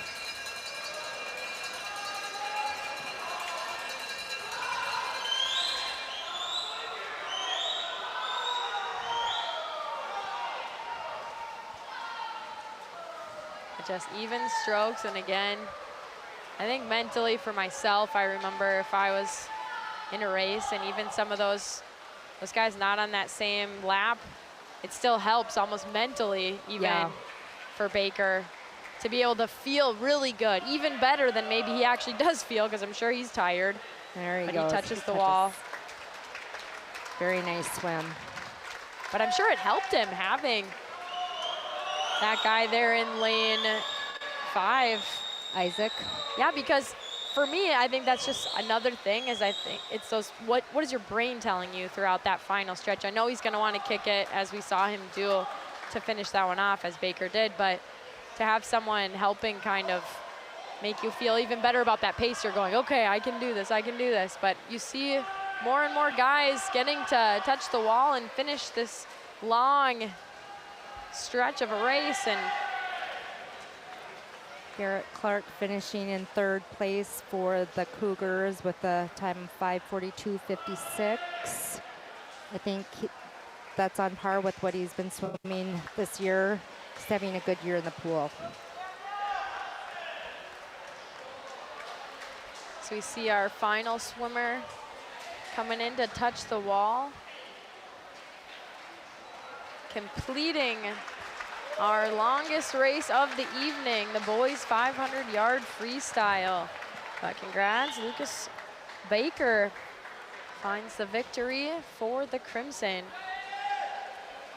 And now we get to go quite a bit shorter here. The boys 200-yard freestyle relay for the junior varsity. This is just nonstop churn in the pool because it's 50 yards for each swimmer and it's a lot of white water, you will see.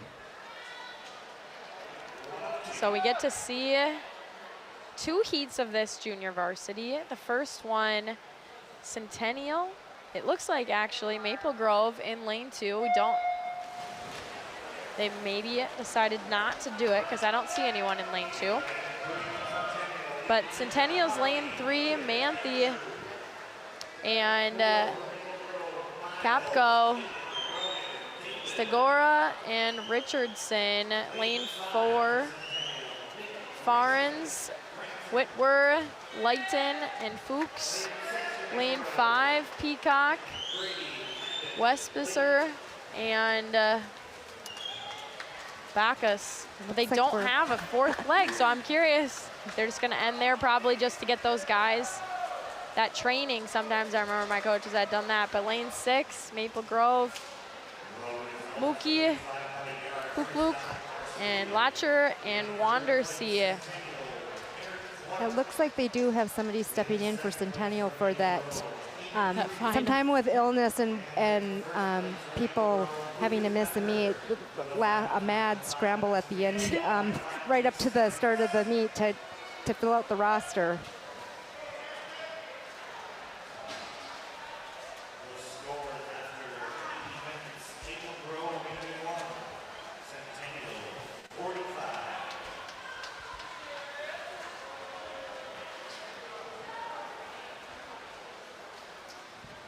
You're seeing the strong race there out of lane 4 for the Maple Grove Crimson.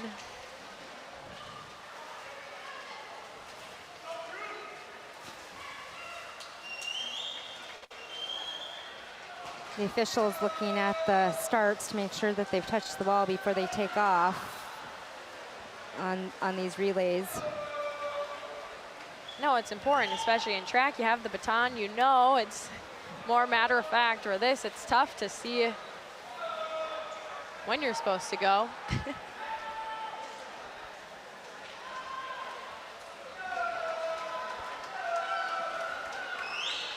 You see lane 4, eyes on him as he touches the wall. That is David Fuchs for the Maple Grove Crimson. Looks like they did not have a 4th swimmer for Centennial lane 5. So that performance will end in a DQ for them, but they'll get those 3 swimmers, they'll be able to record their 50 time.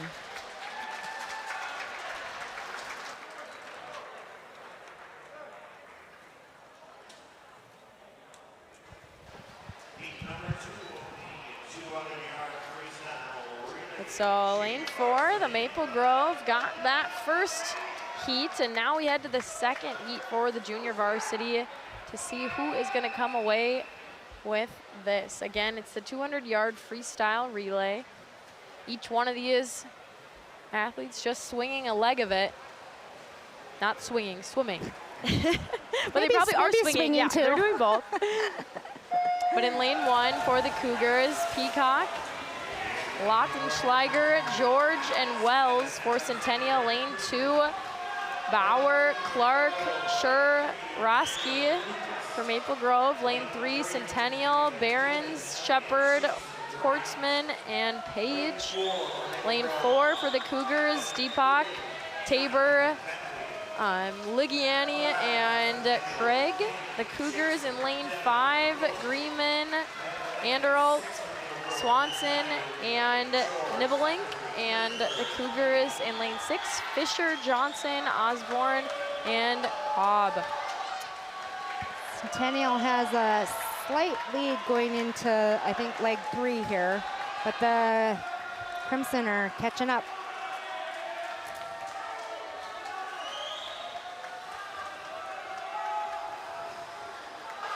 Again, the importance of touching that wall, making sure you're waiting for that. Of course, you don't want to get called out on that.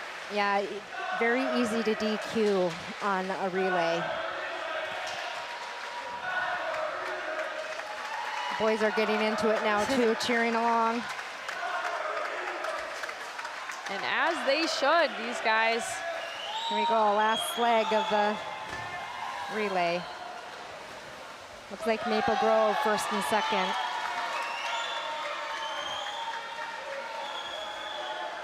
But Joe Murray turning it on here.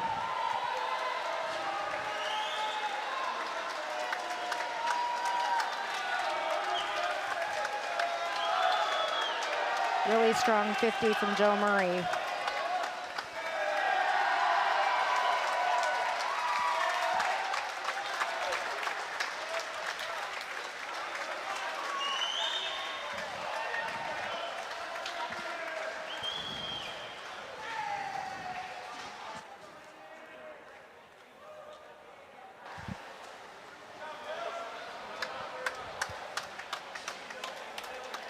So Maple Grove gets the victory in this race.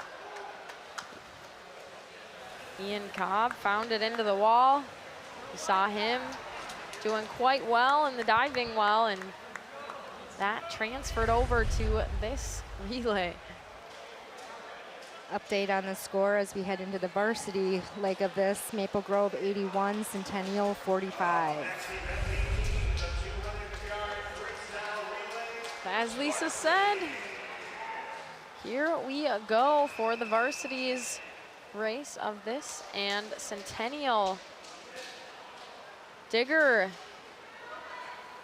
Finierty, Leiter, and Churton for Centennial in lane 1. Maple Grove, Lou, Engler, Solberg, Altman in lane 2. And then lane 3 for the Cougars, Greason, Stormon, Porscher, Nigan, Murray. Lane 4, Maple Grove, Jimenez, Nordwald, Baker, Frezzi.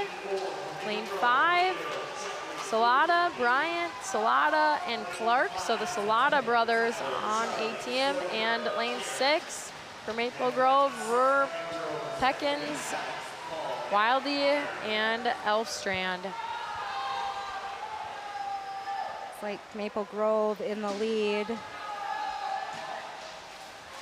Centennial teams hanging in there.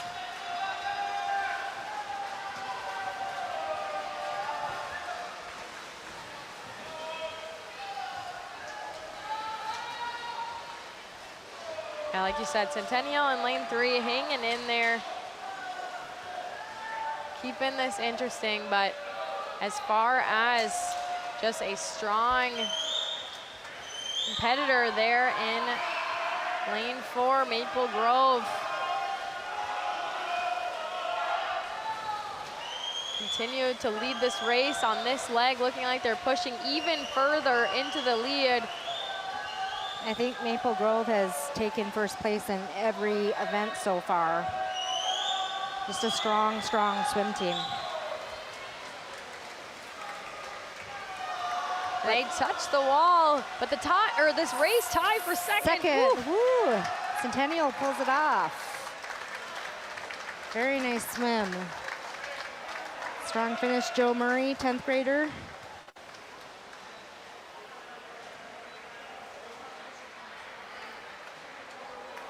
And that is exactly the type of stuff we live for. You see those neck and neck races, as you saw what it was for second place coming in, how tight this was.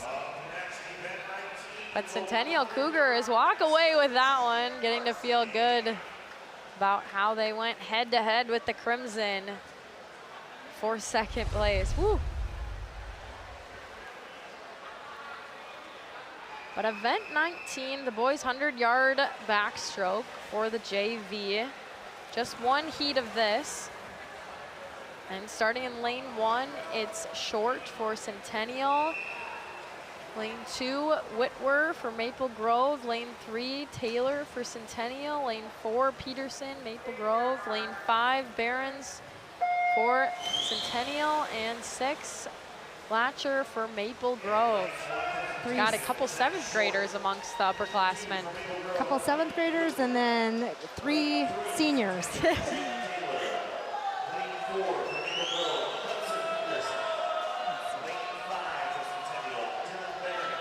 Early lead coming from Jacob Taylor, the senior for the Cougars.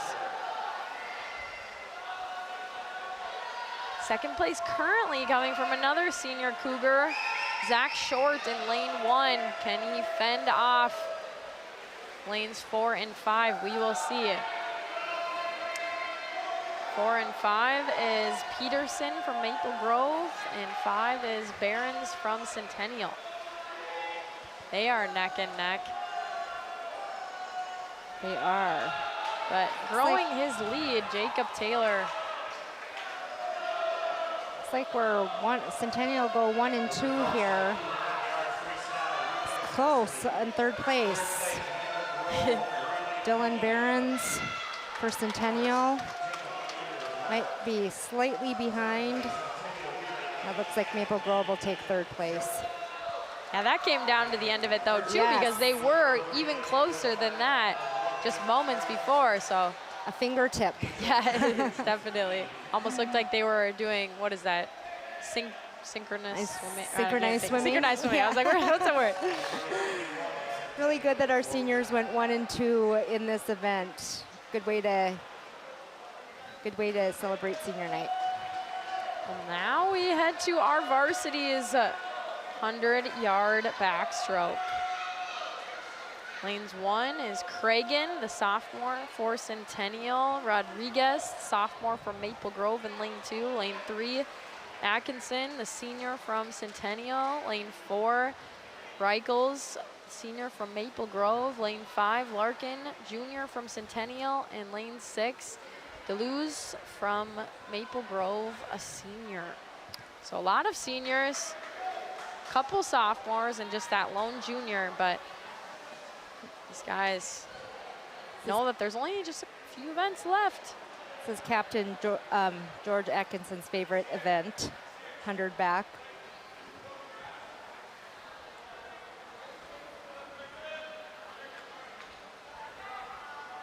And he is the guy in lane 3.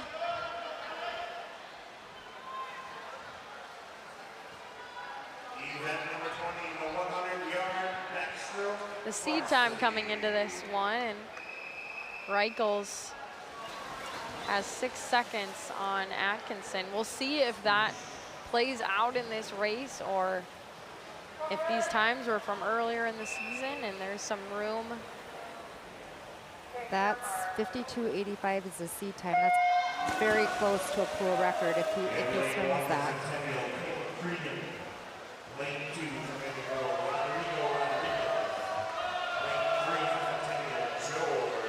Let's take a look after this first turn. Reichels the lead, but not by much. He is gonna have to fight for this. Yeah, close. They're almost dead even in second place. That turn was pretty good, and it definitely helped Reichels Gain a good body's length now.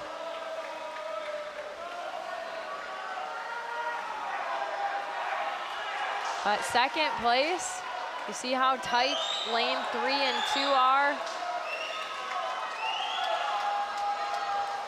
He will not break the pool record.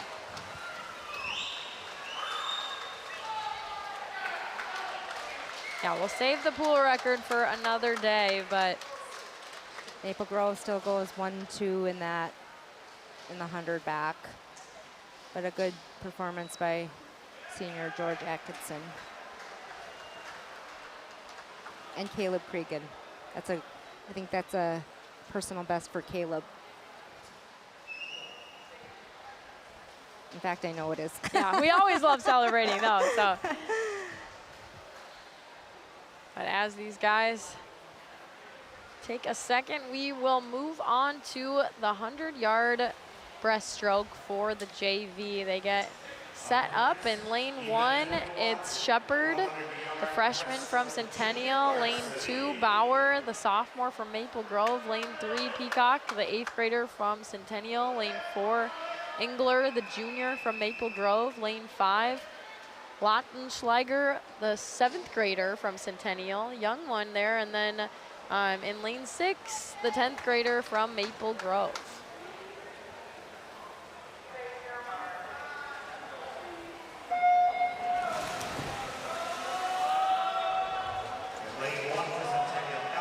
But right out of the gates, you see the lead that he has given himself, and was a really good start off the blocks too. So Jacob Engler, the junior, he is the oldest in this particular race, and showing that he has learned some stuff over his years, maybe with the Crimson program. Yeah, looking strong.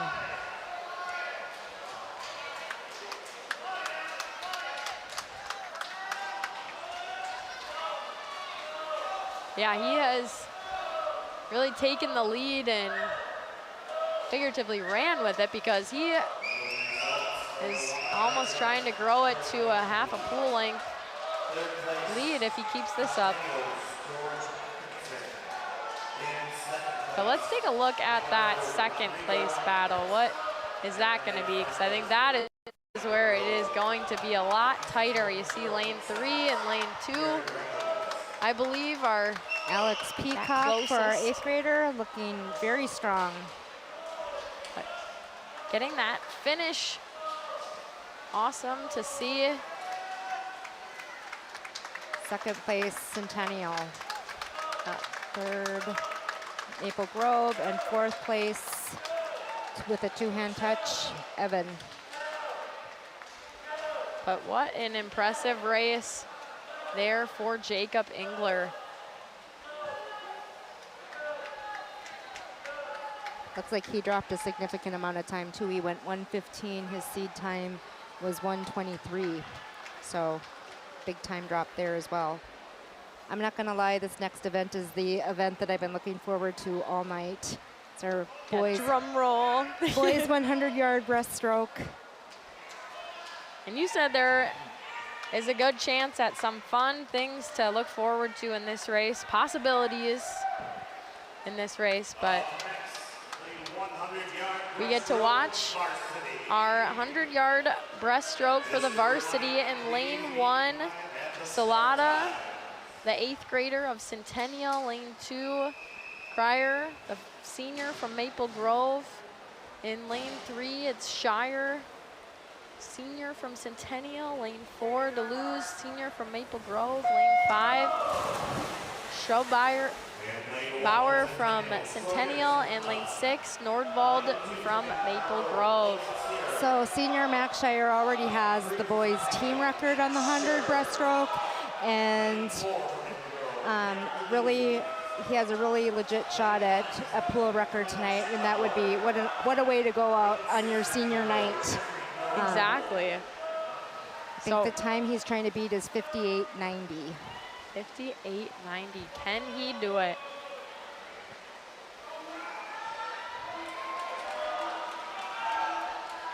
See the Centennial boys all eagerly looking on. I think they all know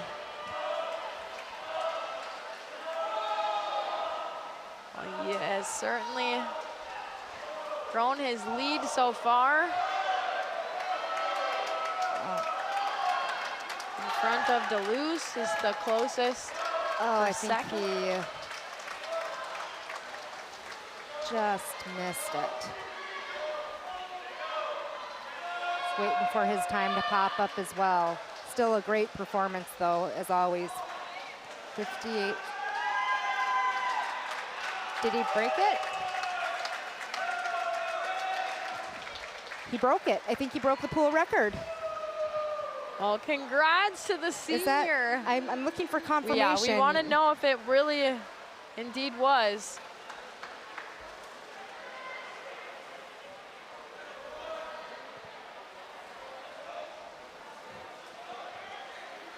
$58.75. I wanted 58.9. I thought was the pool record, unless my eyes need to be checked, which they might. But I'm pretty sure he just broke the pool record. Here we go. I think they'll announce it after the JV results, I believe. I'm seeing 58.90 and he went 58.75.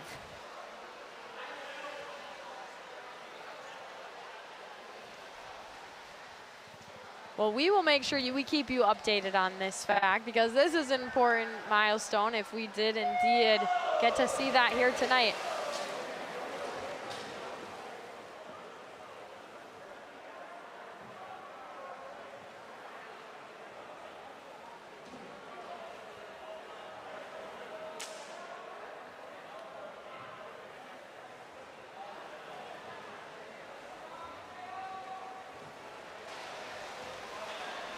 But here right now is the boys 400-yard freestyle relay for the junior varsity. Only 2 events left, only 1 varsity event left, so including this one, just the 2. But in lane 1, the Cougars, Swanson, Sapaco, Page, Churton. In lane 2 for Maple Grove, Clark, Craig, Fuchs, Scher. Lane 3 for the Cougars, Finerty, Nielsen, Manthe, Short. Lane 4, Peterson, Kukwok, Joshi, and Munsky. In lane 5, the Cougars, Lynchry, Nimmelink, Horseman, and Leiter. In lane 5 for the Crimson, Vidya, Ferens, Kelly, Whitwer. Right now we are getting to see that lead coming at us in lane 3, I believe, and that is the Centennial Cougars getting tracked down there. Maple Grove in lane 4.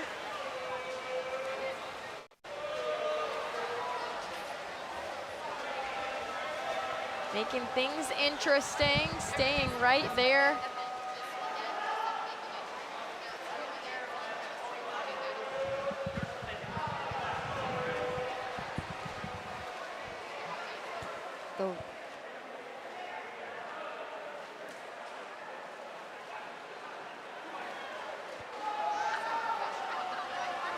And you see Centennial Cougars continuing to keep this lead.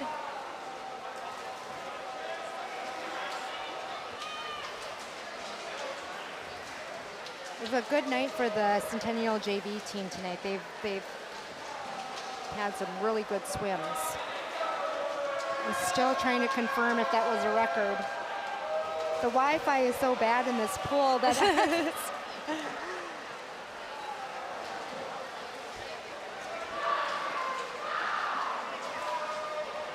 Well, in this race, again, it is one that gets everyone amped up. You're going to see it even more probably as you see the varsity step up in just a little bit. But these relays, it brings everyone together, the end of a meet.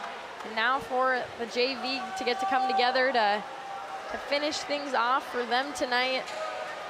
it does. It gets loud in here at this last relay.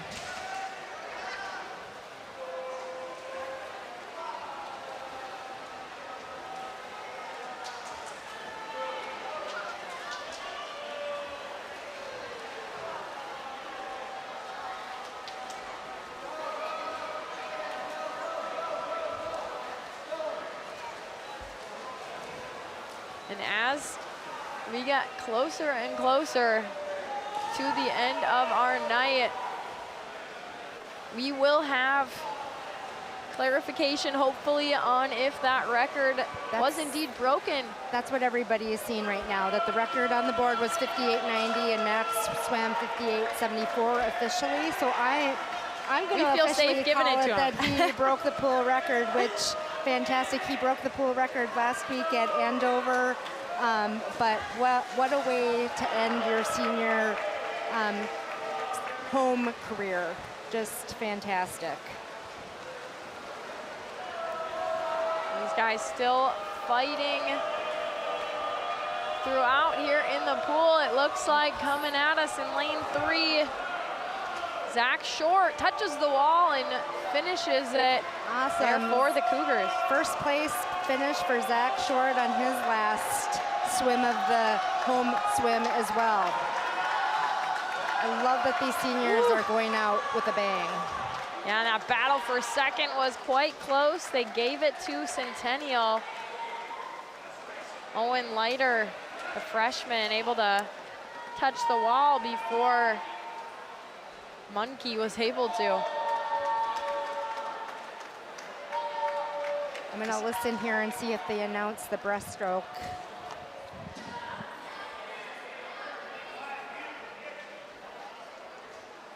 There you see the Centennial winning relay, but our last swimmer coming in, finishing things out. I believe this is Caden Whitwer, touching the wall. But look how close this was. Especially with all that splashing, it's hard to tell, but wow. Just Cougars get that it. much. That's all you need. That's all you need. Yes. Ooh.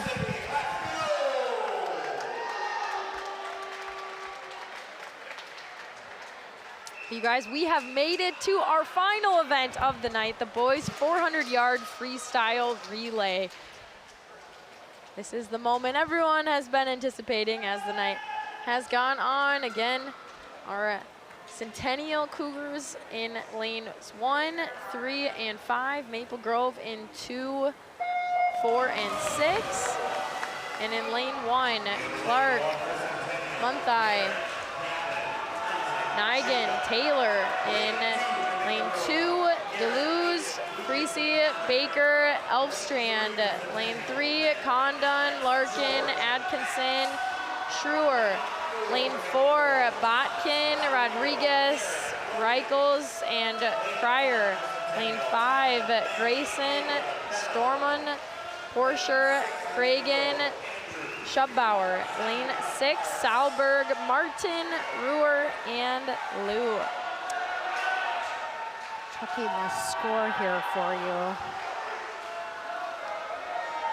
And right now in the lead is the Maple Grove Crimson coming at lane 4.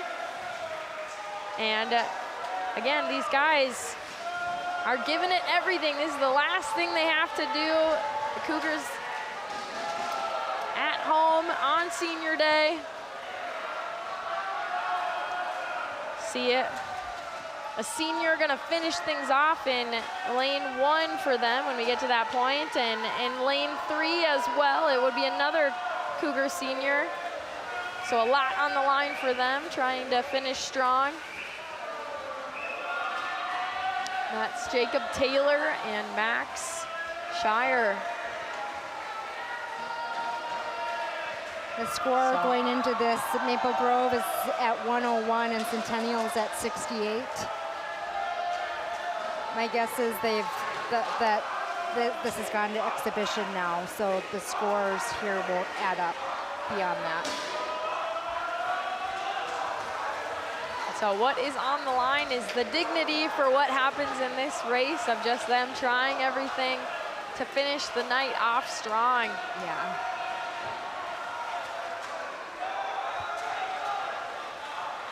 A great night.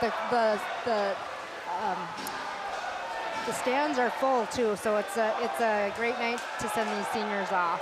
Yeah, you feel the energy in here. We said this event typically brings out the energy, but we have felt it throughout the night. Everyone cheering along and helping these athletes have the performances they want.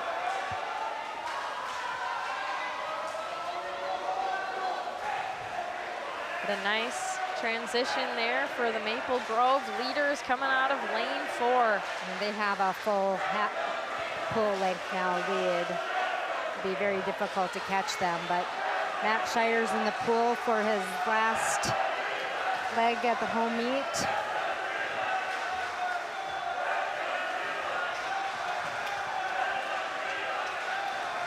Everything feels like it's cranked it up a notch as these guys compete to the end.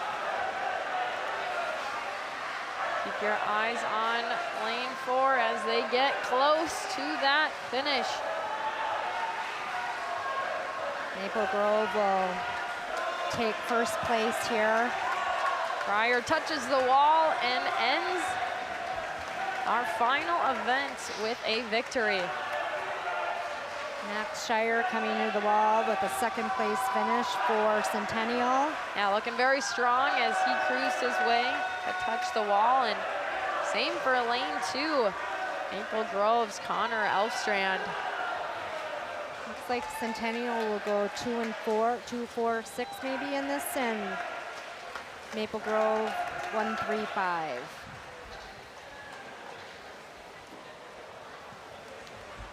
Well, as we said, this event likely went to exhibition. That score last totaled at 101-68, so don't believe this would have changed the score. But tonight we have seen some awesome performances, a huge highlight, getting to see Max Shire getting that record in the 100-yard breaststroke. But Lisa Bryant, we are so glad you joined us here on our North Metro TV airways. But on behalf of Ted LaRue and my awesome crew here at North Metro TV, I'm Blythe Whaley signing off from Centennial High School Boys Swimming. Take care, guys.